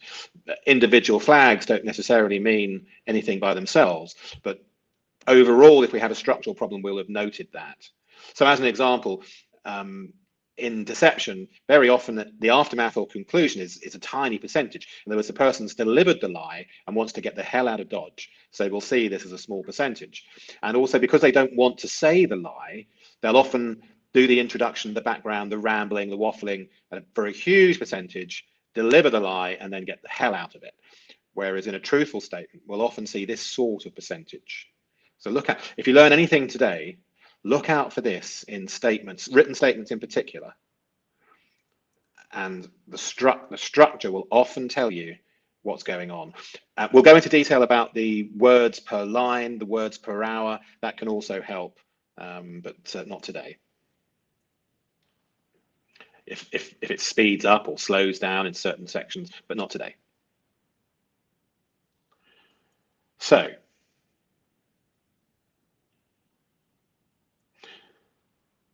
the court intervenes, doesn't it? She's given the warning. She completely ignores the judge. She just doesn't care. She wants what she wants, and she's going to say it no matter what. Reminds me of someone. Wendy. He's spot on. Complaints. This is not the time. This was Dan's time. But your arrogance and your evilness and your gaslighting and your narcissistic behavior took away Dan's time. The judge didn't really want to give her this time, but he did. I think he had to under case law. Unsworn testimony, essentially. This is interesting. The two crimes. There are two crimes here. The first was him being viciously murdered, in effect. But from her point of view,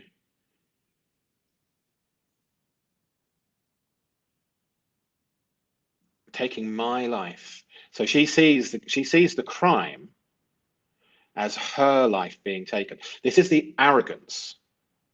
I was going to say the arrogance of the witch, but obviously I need to maintain some decorum. But it is, isn't it? It's the absolute arrogance of the witch. Wait till you watch the trials, Alistair. We have retribution framing. This is very, very interesting. And I think we look at embedded confessions and embedded admissions in statement analysis and forensic linguistics. It's more common than you would think. The person unconsciously admits it and unconsciously puts the other people involved in the conspiracy, the group, into the frame as well. Now, retribution is her word. By framing her conviction as retribution, she's inadvertently acknowledging a causal connection between Dan's death and her prosecution. Can you see? It's a word that she chose. Retribution. An innocent person doesn't see it as retribution. If you're in any doubt about her guilt, from all of the evidence, here we have, in her own words, her own evil mind, the embedded admission. And my conviction is retribution for Dan's death. That's what she tells us. Yeah, it is, because you murdered him. Can you see that?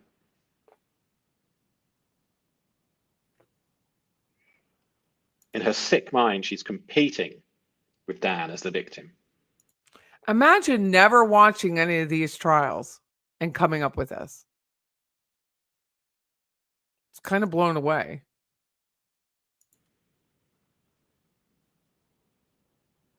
She has a high level of arrogance with cognitive distortion about who actually suffered the harm.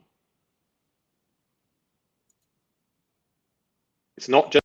He actually has an analysis on Harvey's. After we talk to Leslie, I'm going to show that. Just tone deaf. You know, she, at a deep, unconscious level, this woman, this is why I say she's sick.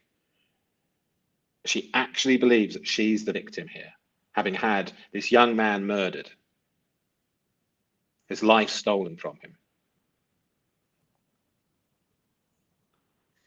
He trained at Harvard, where he studied law, and went on to become a law professor. Unfortunately, he met the gaslighter from hell and married her, in my opinion, which led to all of this. Yeah, it's the audacity of the woman.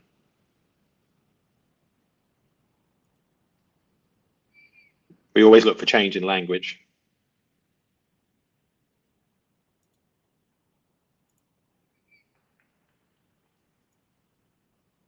Never in a million years. This really stuck out for me, especially with the fact that Wendy herself has used this phrase.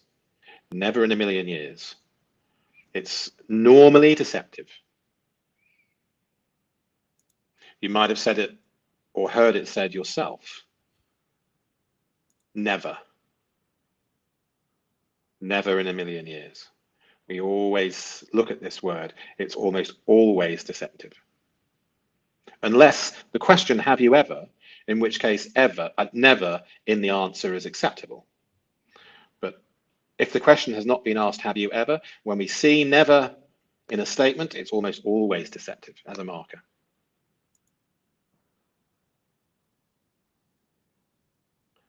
We see this in liars a lot. They choose something like this. I've never even got a parking ticket. You're being tried for murder and found guilty.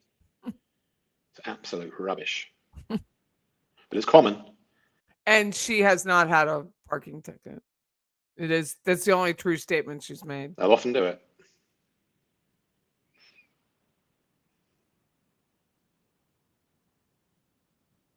Okay, so that brings us towards the end of this analysis. If we see Wendy arrested shortly, then we'll be certainly following that case. So please do subscribe. We'll be looking at her forensic linguistics in more detail as well. And do look at the police interview of Wendy's Veroscope analysis on the channel. I put it into a playlist.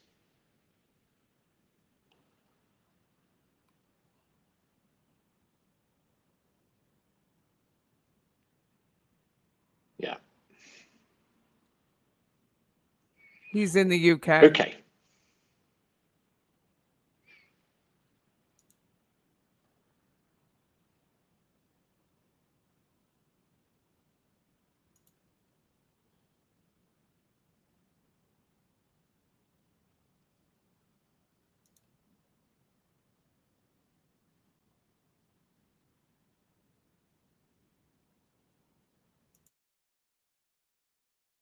Whose channel is this? Veroscope.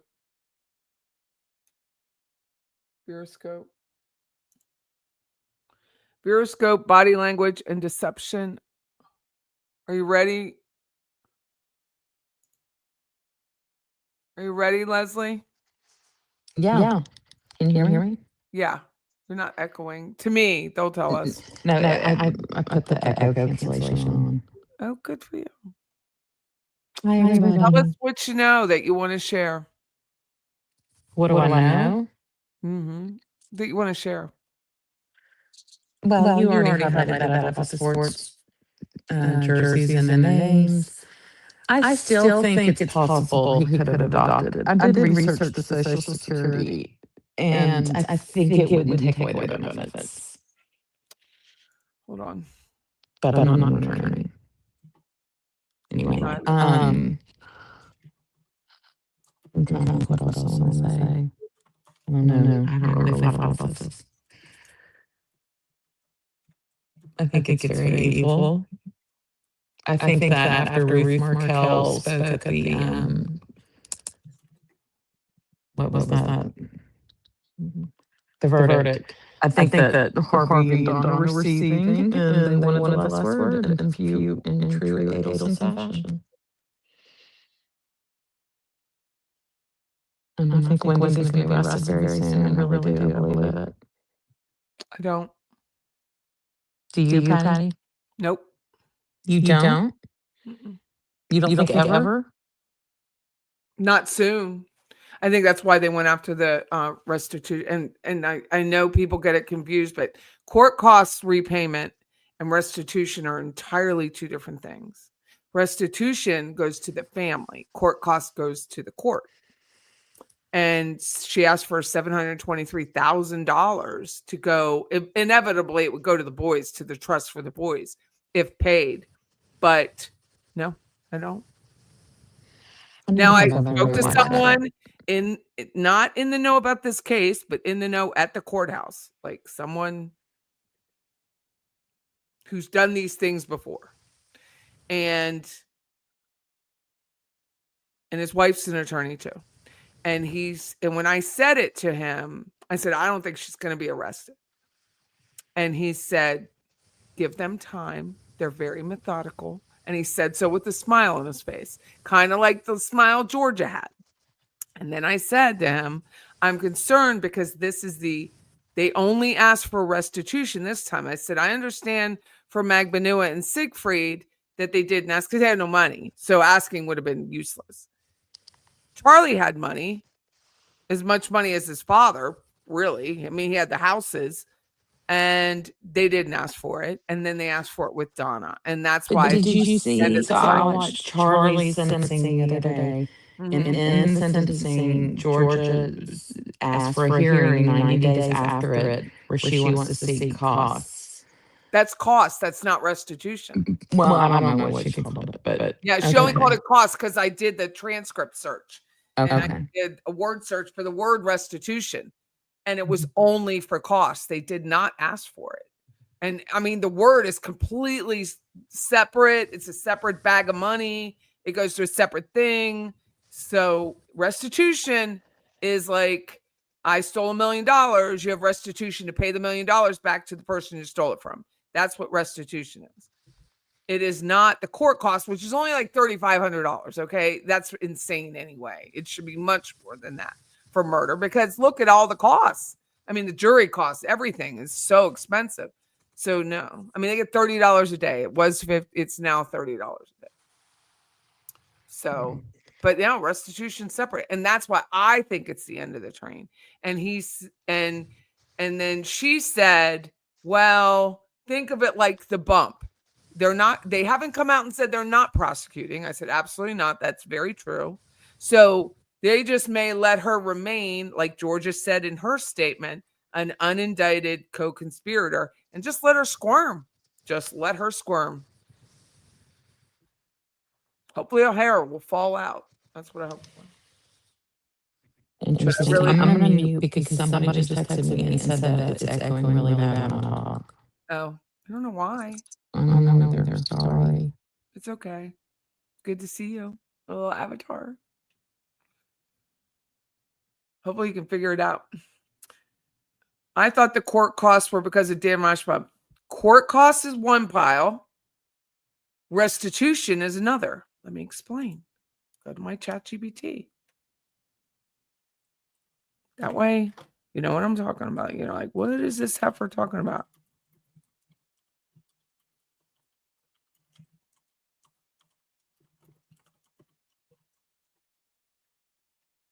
And I'll share with you that I'm not crazy. Okay. So, great question. Here's a breakdown. Restitution, to compensate the victim for the actual loss caused by the defendant's crime. Who it goes to? The victim, for sometimes an insurance company or agency reimburse the victim. It just depends. In this case, the victims would be the boys because they're next to kin. Covers things like the medical bills, therapy costs, property damage, depending on what the thing, funeral costs. Example, if someone breaks into a car and steals a laptop worth $800, the judge can order the defendant to pay $800 restitution. Court costs is to reimburse the government for the cost of prosecuting and processing cases. It's not even remotely similar. They did not ask for restitution in trial 1, 2, 3. Not at all. They only asked for court costs.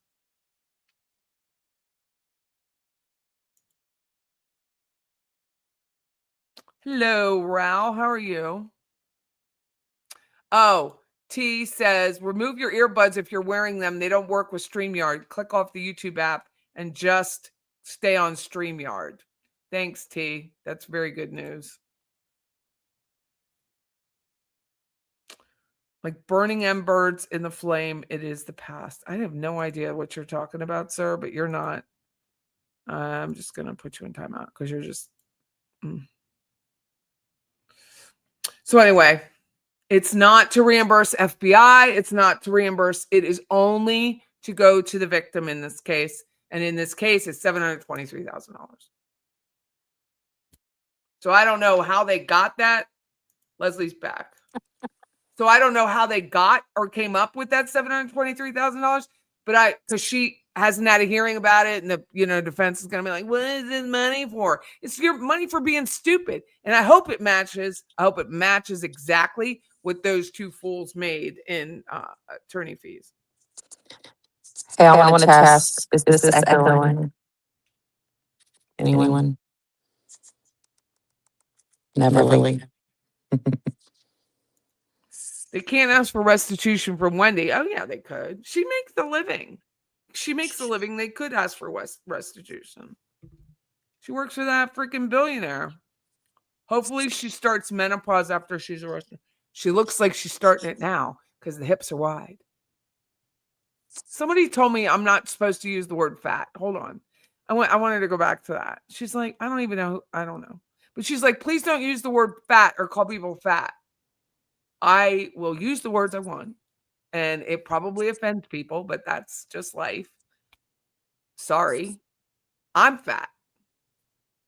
It is what it is, people. If you're fat, you know you're fat. It's like if you're stupid, you should know you're stupid, but you don't know you're stupid. Law Bell V says, Patty, I'm afraid. I agree with you. I think this is it for the Markell trials. And I think the state's not going to come out and say it just in case something else comes up, but I don't think they're going to go after her. It's just me. But my man tried to give me a little hope when he smiled and said, so what makes you think they're going to do it now? Leslie? Well, I'm afraid to talk because it's echoing. And still echoes a little better. Click off the YouTube app and just stay on StreamYard. I have it all off. Turn your volume down a little bit. It's down.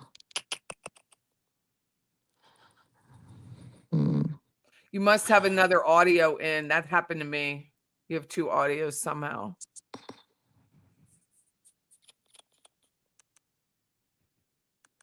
Just mute the YouTube one, she's saying. Yeah, I have YouTube closed. You know what, though? Let me download the StreamYard app. I'll be back. Okay, bye.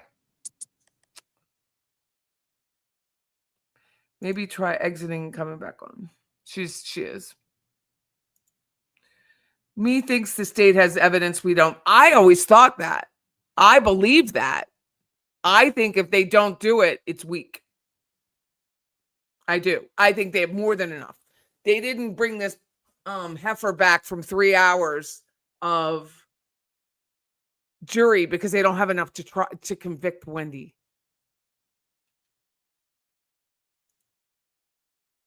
They're not going after Harvey. Chubby folk love that. No, we're just fat. We are. People, you either have to become accustomed to who you are. You have to. Like, how do you live a life as a lie? I can't handle it. Like that, it's a whole separate, 12 series episode, but know who you are. I swear it's the most freeing thing in the world. Sitting around talking about yourself as if you're not that person. Like, I'm a skinny person. I don't take fat as being as much of a disparagement, is that a word, that people make it sound like. You're only giving the power to the people you think you are. Like, I'm overweight. The doctor says so. Stop it. If you walk through life thinking you don't have a right to be offended, don't even leave your house, because that's stupid. It is. It just is life. I'm not going to not say the word fat because someone said don't say it. I'll say it 100 times now. I am. And if I want to call someone else a fat ass, I will. They're fat asses. There you go. I'm just ranting about that lady. I don't even know who it was. All right, this is the last test. Anyone?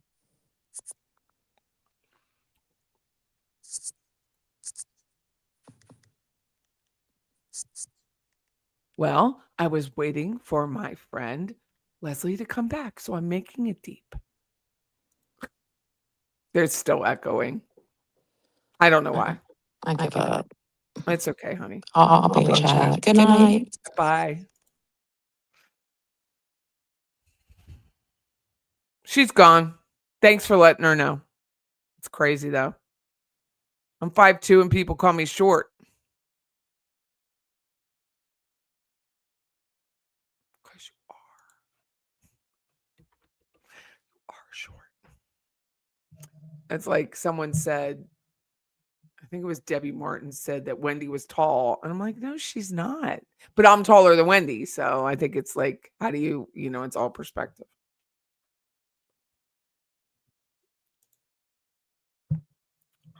Georgia brought in new evidence. She has new evidence.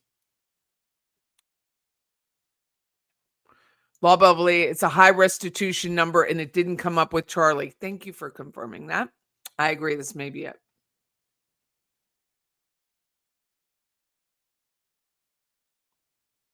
Don't travel if you like the word fat. It's not an insult in many countries, just a description. Well, you get into an airplane seat and you'll find out how fat you are. I think that's enough for me. That's why I'm losing the weight. I think restitution for Donna equals bump for Wendy. I hope so. That's a good idea. I like that. That might push her. They're cooking up a trial for Wendy prepping. Hey, William, how are you? I think I saw Zellman on Courtney Clenny's defense team. Come on. I don't even know who that is right now. Is she the OnlyFans girl that beat the boyfriend? Is that who that is? He can barely function in Leon County. How's he going to function as a member of a team? Brenda thinks both will be indicted and convicted. I hope so.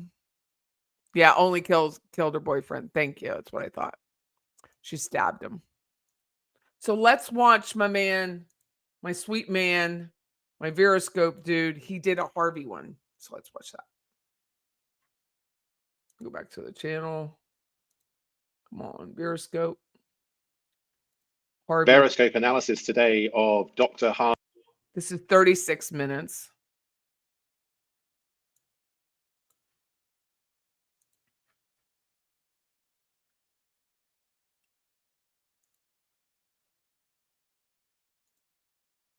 He's going to discuss Harvey. Welcome to the Veroscope analysis today of Dr. Harvey Adelson, who is the father of Wendy Adelson, who we are examining. If you're new to the trial, Donna Adelson has recently been convicted of Dan Markel's murder by hitmen. These three individuals, I believe, who will be analysing them and their trial testimony in another video. And Dan Markel was married to Wendy Adelson, and these are her parents. Now, Donna's been convicted and Charlie has been convicted. The question, of course, is will Harvey be indicted and will Wendy be indicted? So what we're going to listen to today is the sworn testimony of Harvey on the witness stand. And we will hear him discuss what he thinks of his wife being sentenced to life without parole plus 30 years. So let's listen to what he has to say. It's a short video. If you haven't subscribed already to the Veroscope channel, we're going to be analysing tomorrow the phone call between Wendy and Donna. And I won't say yet, but it is very interesting. But let's concentrate on what we're doing today, which is Harvey. And will Harvey be arrested? And is the grand jury going to consider him or Wendy first? Those are the questions we want to know. Please raise your right hand, sir. Do you swear or affirm the testimony you're about to give will be the truth? Yes, I do. You can lower your hand. You may speak. Thank you, Judge, and respected officers of the court for allowing me to speak. I have been Donna Adelson's husband for over 50 years. My wife sacrificed everything so that she could pour her heart and soul into our children, our grandchildren, and our marriage. This summer was our 54th wedding anniversary, and I had to spend it without her, hand in mine. She has done nothing wrong, and yet is being punished for a crime that she did not commit. I thought we lived in a different kind of world, but I guess I was wrong. I have listened, watched, and sat in the courtroom for the entire trial, and I could not help but scream in my mind by the witnesses that were brought forward by the prosecution who told outright lies. I didn't know that you could lie in a courtroom, but apparently you can. Danny's parents contend that they have never seen their grandchild. But for years they say they've never seen her. But Wendy has shared with me pictures and videos and letters from their visits. They have suffered immensely at the loss of their son, but they also contend to tell lies to the court about our grandchildren. Okay, so the judge is going to intervene here because we've got him introduce Wendy into the statement, and we. For reference, Tamara Demko's right here. Mentor Lawyer's right here. These two funny kids are right there. Norma Parrish is right there. Pat Sanford is right here in the back. See him? That's Richard Chagrin. Rich. We've got a direct accusation and attack on Dan's parents, accusing them essentially of perjury in the court and accusing the court of allowing that to stand. So this is a serious accusation from this gentleman. Donna has always been a loving and caring wife and is innocent of the charges. A biased judge and jury were influenced by years of one-sided news pieces. And now he's directly insulted and accused the judge after the jury has found this woman guilty. And social media. Dr. Ms. Fulford, this has nothing to do with the character of the defendant or relates to the sentencing. May I just a moment, please? Go ahead. Oh,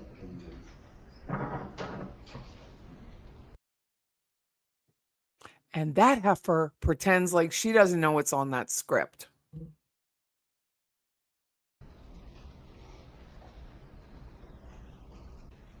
This won't have helped his case if the legal teams who are considering bringing a grand jury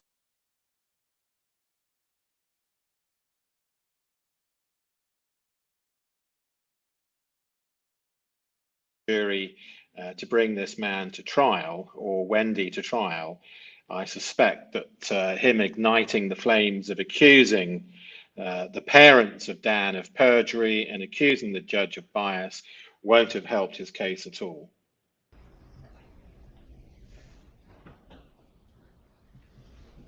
All right, thank you for letting me continue. Donna did not participate in the heinous acts that she was convicted of doing. You are sending an innocent woman to prison. You have taken my wife, and you have taken my life as well. And for what? This is not justice. It is vengeance, and it is wrong. Now, if you saw my video yesterday with Donna, notice the similar use of language. He says vengeance. Vengeance is something that happens when the guilty party is caught. Linguistically, he has given the game away. He chose that word. Out of the hundreds of words that he could have chosen and the hundreds of ways that he could have presented this character witness for his wife, instead he chooses vengeance. And vengeance is something that you carry out against the guilty.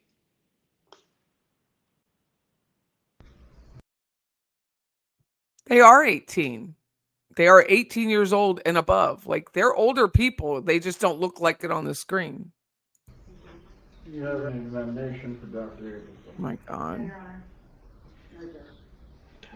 Okay, before we continue, let me give a warm-hearted thank you to this channel. If you don't know them already, it's called the Trial Channel. And they do raw footage and they cut out all of the breaks and boring parts. So if you enjoy watching trials, do subscribe to the Trial Channel, and they very kindly allowed us to use their footage. So please do so if you can. Let's carry on now with the analysis of Harvey. Let's see where we are. So how does he start off? What he's supposed to do here, his statement serves as a character witness for his wife. Now, she did an allocution. I'm learning about US law as I go, because I didn't know this, and that's her right.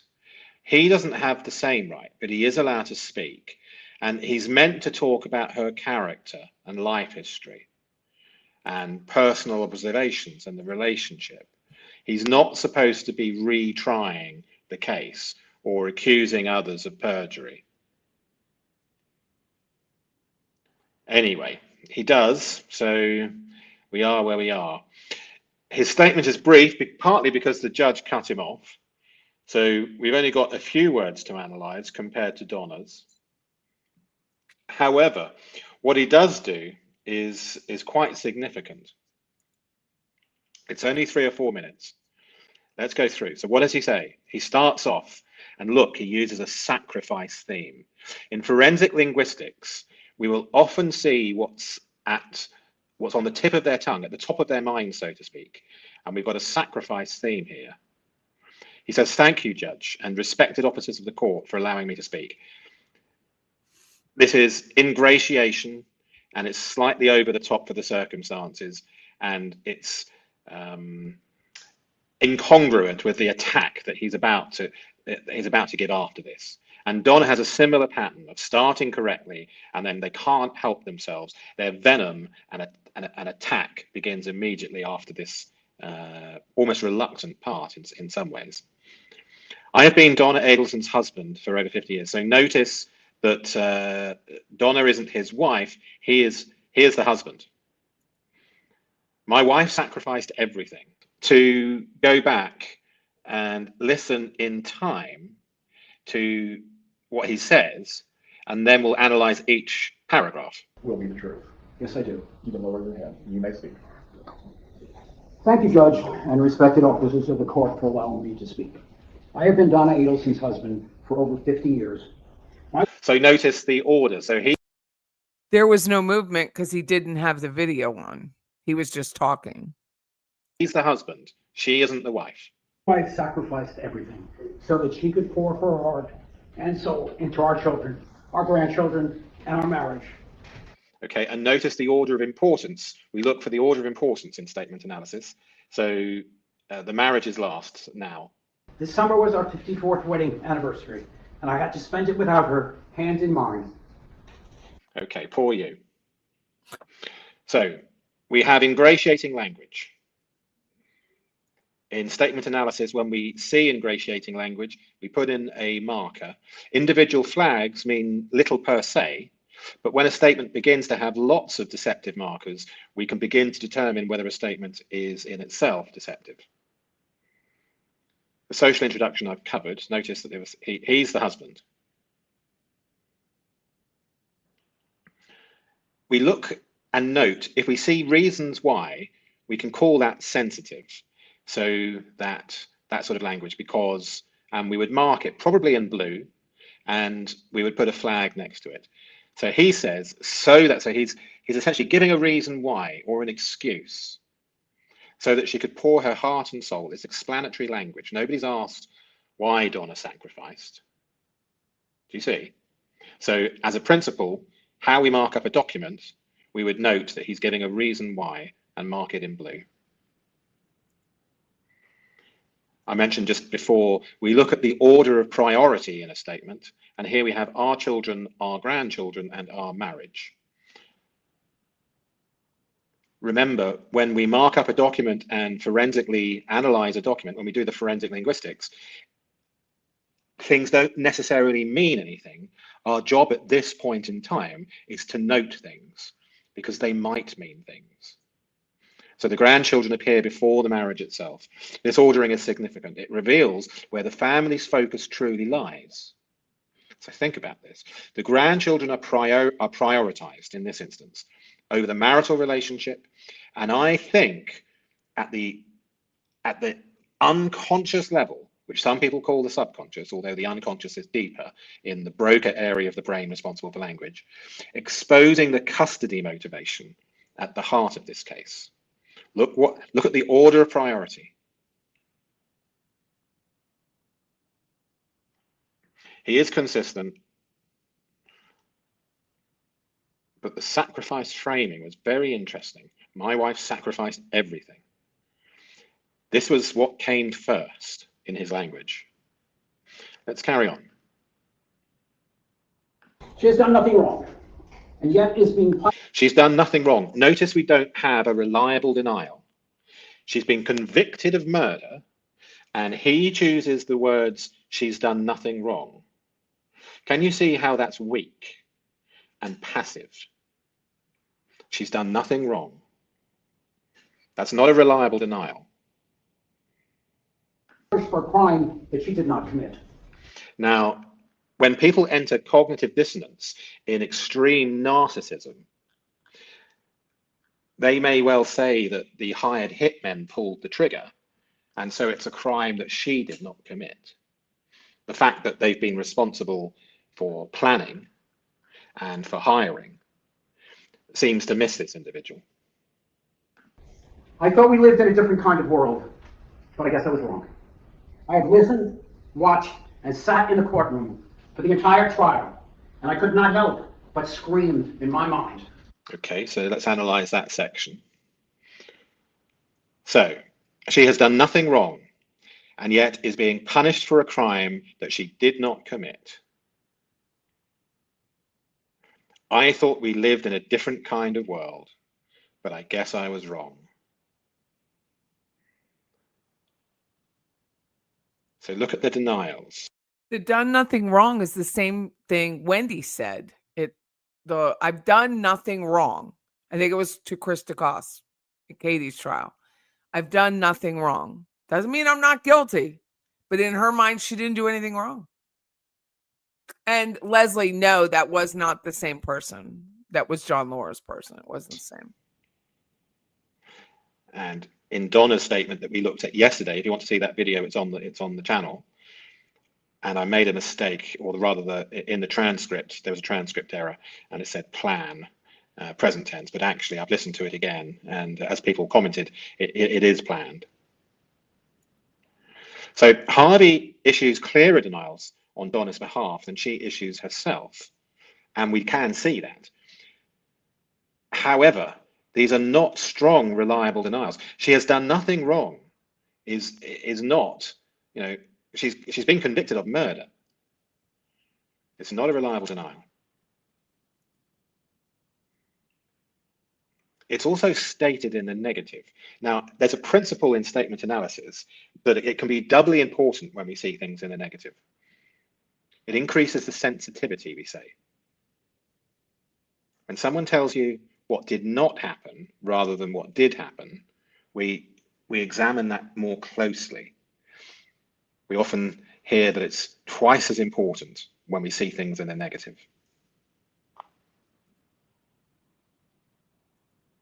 The negative construction is weaker. Nothing wrong is vague. Wrong according to whom? In what context? The actual allegation is avoided.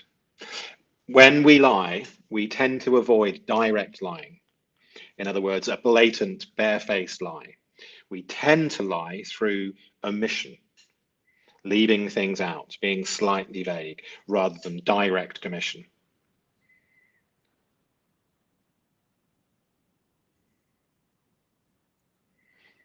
So briefly, what we should be seeing is the first person pronoun. For instance, I did not commit murder, as an example. She has done nothing wrong. It doesn't fit the reliable denial that we look for. It's hard to, because it's a barefaced, if this is a lie, it's a barefaced, blatant lie. And so it's unusual if a person lies this way, but it's common if a person tells the truth this way. Then he goes on to say, he says, I thought we lived in a different kind of world. This phrase reveals, you know, it's storytelling, it's naivety, it's willful. Harvey still has his 2012 Mercedes because that's what he drove to the courthouse. Okay. Wait, I got to go back a little bit. Harvey still has that. Harvey's not giving a car away.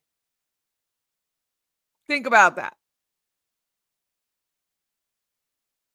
Not happening. He still has his 2012 Mercedes. He's not giving anything away. He paid for a service, which I bet he didn't want to do. He knew. He knew this whole time. He signed the title.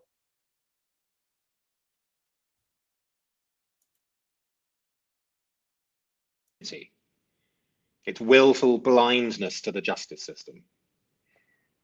The implication, I thought innocent people didn't get convicted, but this ignores, and he's essentially attacking everyone, including the judge. The jury heard all the evidence. The defense presented their case, weak as it was. 12 citizens unanimously found guilt, and quickly. I thought we lived in a different kind of world. So he's completely ignoring the fact that there's been a major trial. His son has been convicted. He may well be convicted if he's arrested.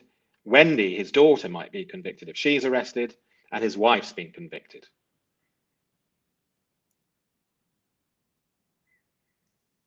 I didn't know you could lie. So he starts to attack the witnesses. And he says, I have listened, watched, and sat in the courtroom for the entire trial. So this is pre-planning the attack.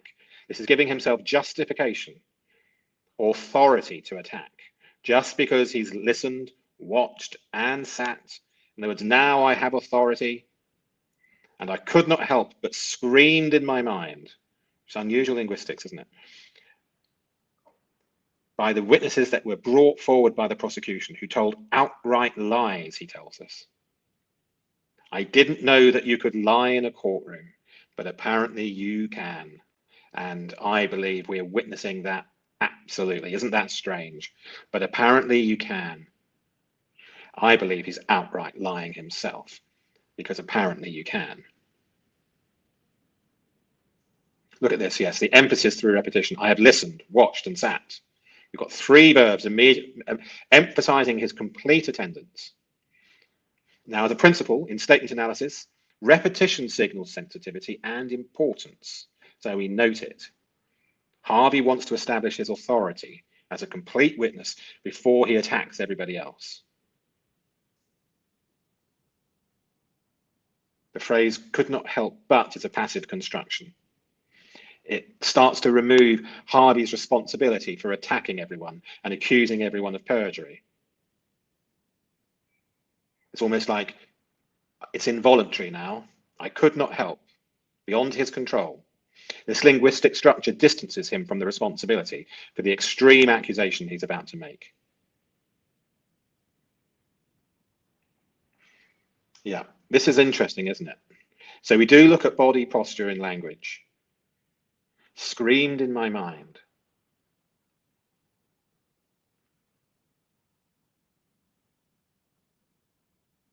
So we've got rage and fear, I believe. Screamed. I think he's scared of being arrested. So what's he claiming here? He's attacking the integrity of the sworn witnesses. He implies the prosecution knowingly presented false testimony.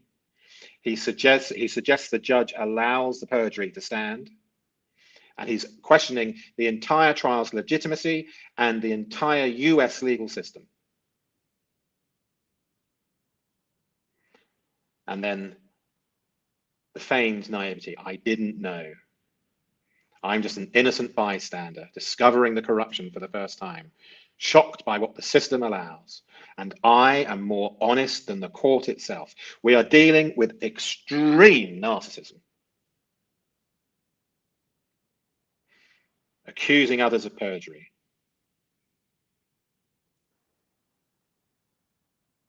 Essentially criticizing the jury.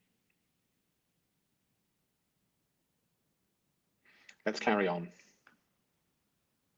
By the witnesses that were brought forward by the prosecution who told outright lies. I didn't know that you could lie in a courtroom, but apparently you can. Danny's parents contend that they have never seen their grandchild. But for years they say they've never seen her. But Wendy has shared with me pictures and videos and letters from their visits.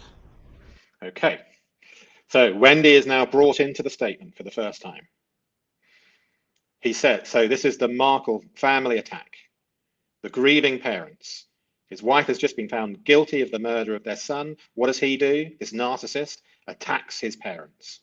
He says, Danny's parents contend. This is strong. This is accusation. This is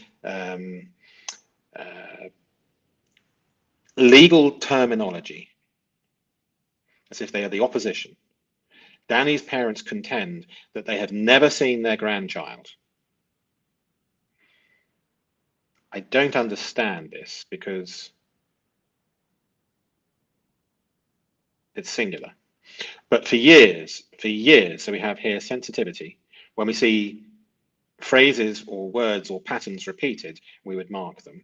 They say they've never seen her, but Wendy has shared with me pictures and videos and letters from their visitors. They have suffered immensely at the loss of their son, but they also contend. Here we see contend is repeated to tell lies to the court about our grandchildren. I see. Here are the grandchildren. So, his wife has been found guilty of the murder of their son, and what is this narcissist doing? He's attacking them and accusing them of perjury. And he's introducing his daughter, who possibly will be arrested at the same time as him if a grand jury finds that there's a case for them to answer. But he introduces Wendy into the statement, essentially joining with Wendy in the accusation linguistically. We look for a change, excuse me, we look for a change in language in statement analysis and how he references the Markle family. He doesn't call them by their names, doesn't call them Dan's parents. He says Danny's parents using possessive language for Dan while keeping the family at a distance. Isn't that strange? There's a distancing language. He treats them as a collective entity, and he uses the contend language, the adversarial courtroom terminology. And it was mentioned twice, wasn't it? And they also contend to tell lies.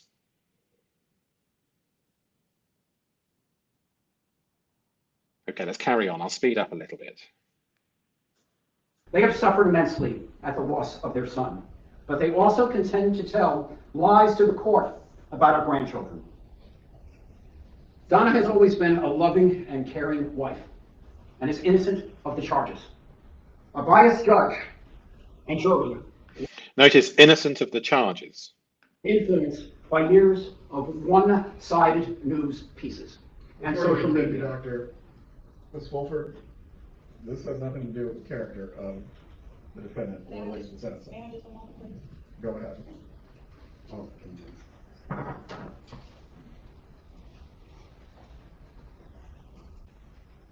I wonder how much is crossed out. I would love to have heard it. All right, thank you for letting me continue. Donna did not participate in the heinous acts that she was convicted of doing. You are sending an innocent woman to prison. You have taken my wife, and you have taken my life as well. And for what? This is not justice. It is vengeance, and it is wrong. You have an examination for Dr. Abelson. Okay. So, we have the repetition for years, for years. This signals sensitivity and importance.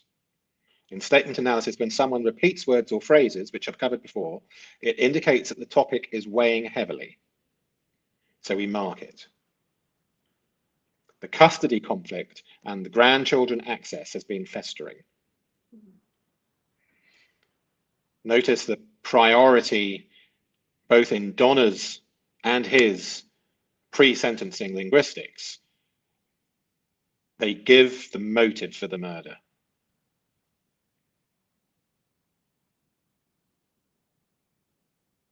We look at possession.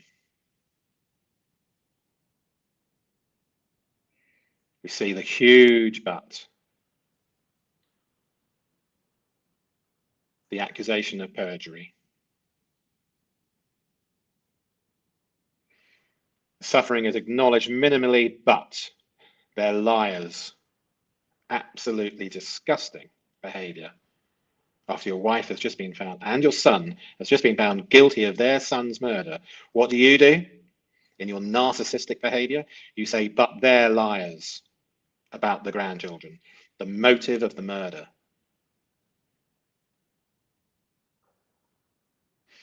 Wendy's introduced.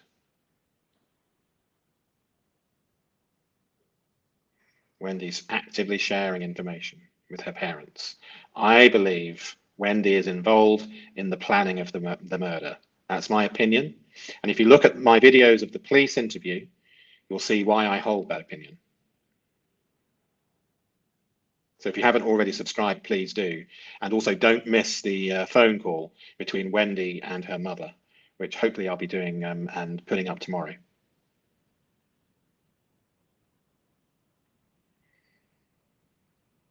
So he then blames the systems, blames the judge, and the judge interrupts. He blames the media. Do forgive the odd transcript error.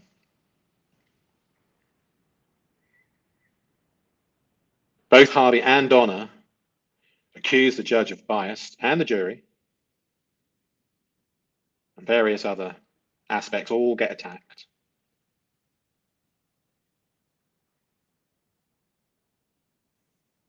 This is not justice, it's vengeance.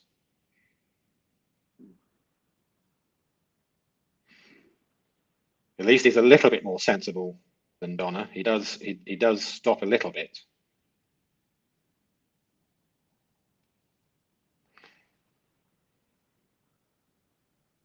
Do excuse the transcript error there.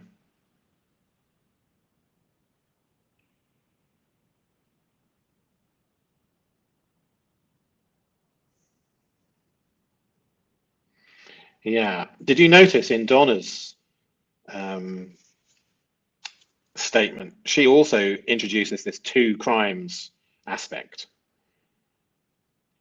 and taking her life being the crime. And Harvey also introduces this too. So there's been sort of planning between the two of them.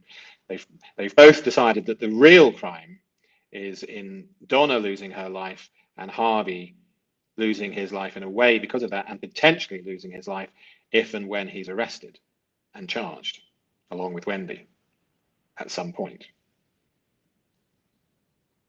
His mind screaming with fear about that.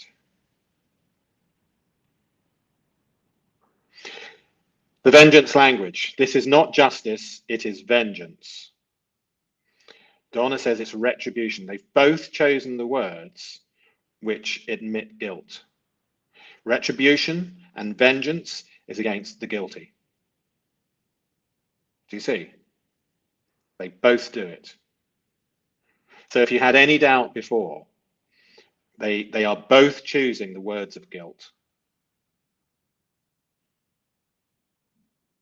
Both of them.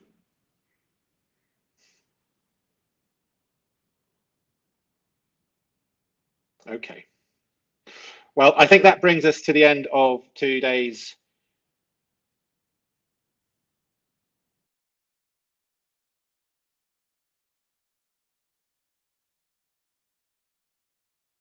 So there used to be a toggle on YouTube in the channel. When you click on it, like the 3 dots, you could go through and slow down the chat. I have no idea where they put it now. Like, it's not where it used to be. So I have no idea how to slow down the chat. You can do it before you start, but not now. I can't find it. These people are not.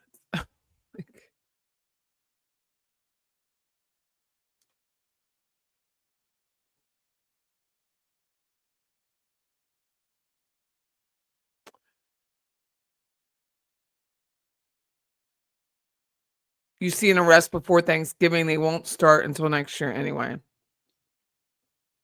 Boy's dad was taken away for life. They probably will feel better. Let me go back. I asked on ChatGPT, like, what makes a child stick by the parent?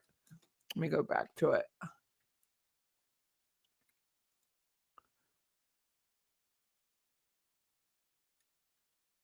Before I asked how to change the YouTube thing. Hold on. Let me show you what it says.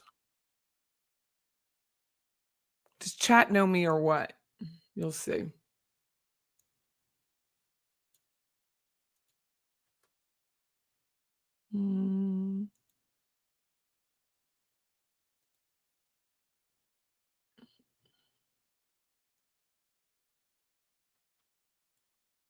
I hate Windows so bad I can't even begin to tell you. So I use Mac on my laptop and stuff. I don't use that. So anyway, I asked ChatGPT the question to the prompt, not the query, the prompt. Why is it that children of murderers stick with and believe their parent is innocent no matter what? Chat answers. That's a deeply human and psychologically complex question, and often surprises people how strong that loyalty can be. There are several overlapping reasons why children of murderers, even adult children, more few, may continue to believe their parent is innocent even when the evidence seems overwhelming. Denise Williams and Ansley. Psychological defense mechanisms. Believing the parent could commit a murder shatters a child's core sense of safety and identity. The mind often refuses to accept reality because it's so painful, a form of cognitive dissonance. To resolve that dissonance, the child convinces themselves the parent must be innocent or misunderstood. And I do believe Wendy, in her innate evilness, talked to Jeffrey Lacoste about this question, like memory, the children's memory at 4 and 3.5 and almost 5. What was that going to be like? How long would they remember him? Emotional bond. Attachment doesn't disappear because of crime. A child's first emotional bond is their parent, the person who raised them, comforted and protected them. That bond could be override logic. It's a form of trauma bonding where love and fear or confusion coexist. manipulation or grooming by the parent. Many offenders, especially narcissistic and sociopathic ones, work hard to control the narrative. They may plant seeds of doubt, portray themselves as victims of injustice, or frame others as liars. If this manipulation starts early or continues during prison visits and phone calls, the child often internalizes that version of reality. Identity and shame. Admitting a parent is a murderer means confronting that part of your identity is tied to that someone who the world sees as evil. Denial or minimization helps protect the child from shame, social rejection, and self loathing. It's easier to say everyone's wrong about them than to think I came from someone capable of murdering my father. Distrust of the system. If the child perceives the justice system, media, or investigators as unfair, especially if they inconsistencies or sensationalism, they may double down, which is what I'm seeing on the Instagram, of defending their parent. This can become part of a larger worldview. The system framed my parent. That's what I see in the boys. Hope and need for connection. Even in prison, a parent can be the only family the child has left. Maintaining the belief in innocence preserves a relationship and purpose. Losing that belief can feel like losing the parent entirely. And I don't believe for 1 second Jill Estrada, who is now changed her name socially again from Wendy Jill Adelson, is protecting the boys by changing their name for the boys' sake. It's never been about the boys, ever. Changing them from Markel to Adelson has never been about the boys. It's about her, and not tying them to the Markels, removing and erasing all relationship that can be there. And she's doing it again. Public pressure. When a case is highly publicized, the child can feel attacked or judged by association. Defending their parent becomes self-protection, a way to reclaim control in a narrative. And this is what chat prompts back to me. Would you like me to explain how this shows up in real world cases? For example, how the Markel Adelson or Menendez brother reacted differently. It helps to see a pattern through actual family dynamics. Thought it was clever. Rob is experiencing the same feelings. Yeah, you're like, how? BTK daughter came out with another book or documentary or something, distancing herself. Sorry, I'm tired. It's 12:30, so sorry. But Richard Allen, I believe is as guilty as dirt, like hugely guilty. But that I think the daughter is separated from the mother. I think the daughter gets it. I think the Richard Allen's wife is just absolutely abhorrent human being.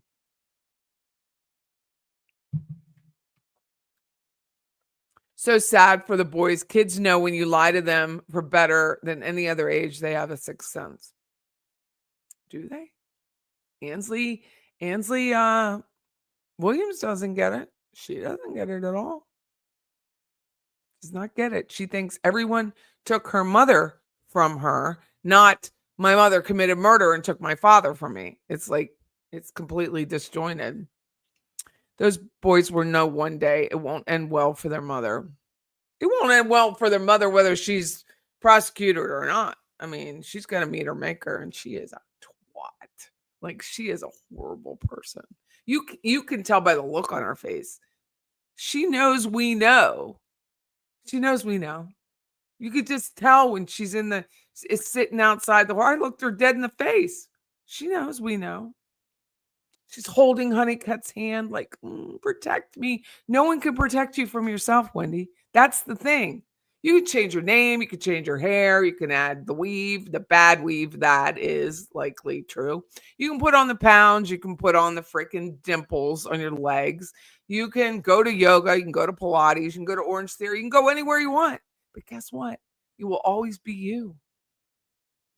Always be you. You can wear the same dress, wear a different dress. You will always be you, Wendy. Doesn't matter. You cannot hide from yourself. Just like calling yourself fat. You cannot hide from yourself. You can pretend you don't weigh 325 pounds, but you still weigh 325 pounds. You can be upset because a sports announcer announced heavy girls as the new face of Ozempic, but you got the gig as the honeybees because you're fat. That's why you got the gig. So why people play offensive to that is kind of absurd because you're fat. That's how you got the gig. You had to be fat to get the gig. Learn marketing. That's to those people. But I'm like, it doesn't make any sense. You will always be you. You will always have bad hair. You don't even have real eyes. Like you have blue eyes, but you have to make them bluer. And you're so worried about your contacts while your freaking ex-husband's laying on a slab. Does anyone remember that? You're so worried about your contact. I have to get my contacts. Your kids are traumatized or will be by the death of their father. You don't even think you're sleeping with them that night. You have to reorganize your thinking to go back to, I'm going to be staying with my kids at Lynn and whatever his face's house is, because they have a lot of bedrooms. Who thinks like that? But you got to get your contacts. Girl, you don't need to read anything, but you have your rights read to you. That's what needs to be read. That's why I announced it, Laura. Jill Estrada. That's what she goes by. And Jillian in some cases. She really tried to go all Irish on us. Jillian. It's an Irish name, dear. It's not your name. You're not Irish. It just pisses me off. I know the person who said someone for, I think they said Halloween should dress up as Georgia and knock on the door. You think they're opening that door for the trick-or-treaters? Ain't never happening. Harvey should be at least charged for witness tampering. He should. He won't be, but he should. If it was in another county, maybe, but it won't be this county. Go to Polk County and commit a murder like this, see what happens. Polk County, Florida Sheriff, Grady Judd, he ain't putting up with any of this shit. He walked out. I don't know if y'all know who Grady Judd is, but he's hilarious. And he walked out with some thugs, big old gold chain. He goes, "We got their drip." He said it. We got their drip. Neverly says, and I couldn't even take my brain cancer surviving just turned 70 father to Machu Picchu, and I don't get to complain because I'm alive. Poor you. You can't even take a vacation. Jesus. That's right. Yeah, she goes by Jillian now. Jillian Estrada. Good old Irish name. Does anyone look at that nose and think, man, she's Irish? No. And Jorge, he's hiding amongst, I mean, he's just like that. Jorge is just like her. His name is George, goes by Jorge socially. How do you find someone that much like you? He's hiding from his job's website. He's not even on the site map. Jill even loves bad attention. Any attention will do. Jillian the neck. Jillian the neck Estrada. That's good, patriotic.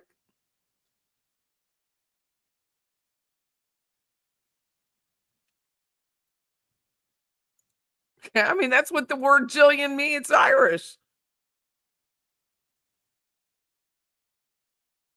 No Adelsons wanted to get justice for the boys or Dan. Oh, they don't. What did George see in Wendy besides himself? Makes you wonder, doesn't it? If you're willing to change your name for some chick, you got problems. What an insecure man. How many men are willing to do that? I can't even. I can't think of one. Does anyone else know anybody that's changed their name for a woman? Crap attracts crap. Well, you said it. That's psychological. Saw Grady Judd arresting 2 of his deputies. Oh, yeah, he does not play. He does not play. George, what a handsome woman. Who does that? Chat, how many people, how many dudes change their name for a chick? And what's the psychological aspect of that socially? So when he's in a room full of Latins and Latinos, he goes by Jorge. How insecure do you have to be with who you are that you can't just be George? Every trash can has a lid. Yeah, it's a Latin last name, but that's not his legal first name. Everything you look at is George. He goes to some immigration party with Jillian, and all of a sudden his badge says Jorge. Come on. God.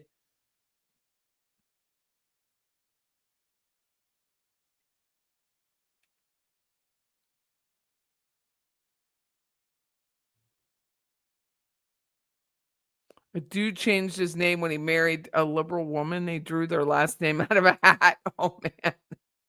Wendy is an imposter in every aspect of life. My husband ain't changing his name for me. Like, my first marriage, I was my last name was Greer, Greer, which I like the name. I wanted my first granddaughter's middle name is Greer.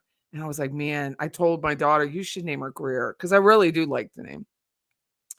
It's Scottish, under McGregor. And but I at that time I was Patricia Johnson Greer. I kept it. And my kid's legal last name, even though they wouldn't tell you this, is Johnson Greer too. But they're like, it's so long. It doesn't even, because they were in the military, like it doesn't fit anything. But it still sounds great. And to this day, it sounds good. And then I married Chris, and I'm like, I'm just going to Wilson. And I was like, he's like, you're not going to do Johnson Wilson? I said, no, it's too many sons. Son and son. Can't be doing that. But he asked, he was okay with it if I'd done it, but he wasn't going to be like, I'm not Chris Johnson Wilson. I can't even say it with a straight face. He's so Greek. He would never have done that. My former colleague's husband took her last name so that they would have the same exact hyphenated name. Are they still married? Like, what do you do when you're not married anymore?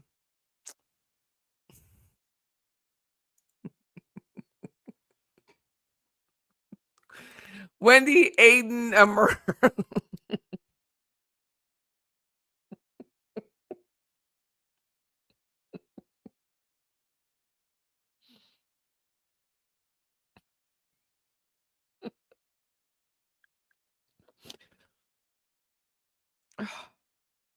Wendy aided in a murder.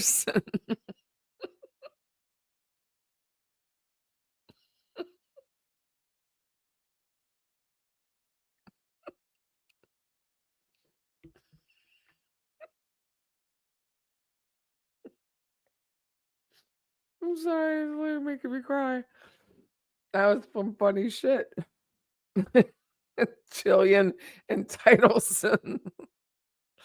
Oh, love it. It's trash stuff. Literally, I have tears going down my face. Oh, that was funny shit. Oh, that was a good one. Good night, Debbie. Good night. I'm signing off too, but that was see, this is real tears going down my face. It's insufferable. Don't forget. Maybe people could send that to Georgia. FBI is all Wendy's aliases. Could maybe we send this to her? Like, we don't have a No Kings protest. We have a Wendy aided in a murder sin. That's funny. Is Wendy on a jet plane this weekend? Dude, where's she going to go? Where is she going to go? You got the guy from the UK who's never even watched the trial. He's never watched the trial. And he's like, man, she's a guilty bitch. she's a she's a guilty bitch. She's like, I know, but I mean that would have been a lot of sons if I'd had that. Somebody wrote, "What is it? Patriotic? It could have been worse. It could have been worse. It could have been Patty Johnson, Wilson, Adelson." No. Good night, everyone. Thank you so much. I really do appreciate it. I gotta leave the office now. Do you think Georgia watches my streams? I hope so. I do. Well, that would be a hoot. Thank you, Debbie Gibby. Let me thank everyone who sent me a little star. Manira, thank you so much. You're the only one. I did pronounce it correctly. Yay. That is awesome. Thank you so much. Sunny, thank you very much. Sunny again. Even Wendy was so stupid to not allow visitation. Short-sighted, wasn't she? Sunny again. And Donna needs to serve her sentence near Tally and not, well, there's rumor on the street that there is a, I'm gonna verify it, but there's a prison out west towards Pensacola. Let me make sure. Let me see where it is. I'm saying that and I might be wrong. Oh no, it's north of Tampa. Is switching over to a women's prison. Forensic. Oh, thank you so much. Thank you for Patty for your live. Thank you. God bless you. Thanks, Sonny, for being a member of Mr. C. Oh, I didn't get to play music. I'm gonna play. Wait, I have a song to play real quick, and then I'll sign off. Hold on. I forgot I was gonna play this, and at least it'll be on the replay for some of you. It's John's. Thank you, Kat. Thank you. It's John Smith's song. Thank you very much, Kat.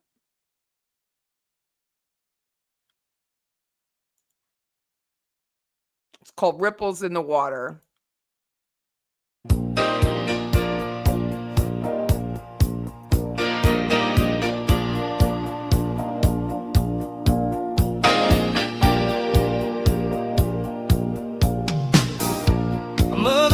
Her young son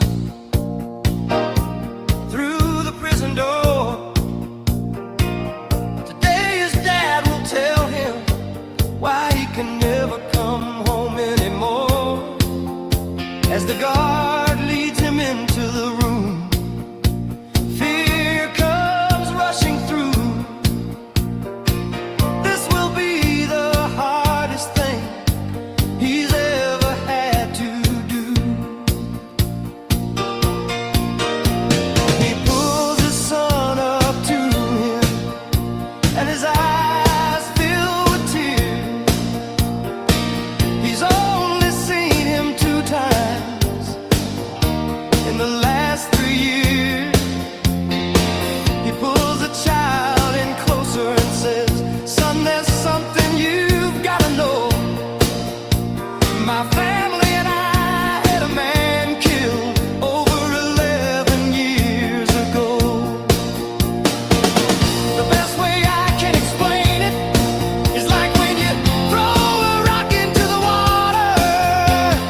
said, son,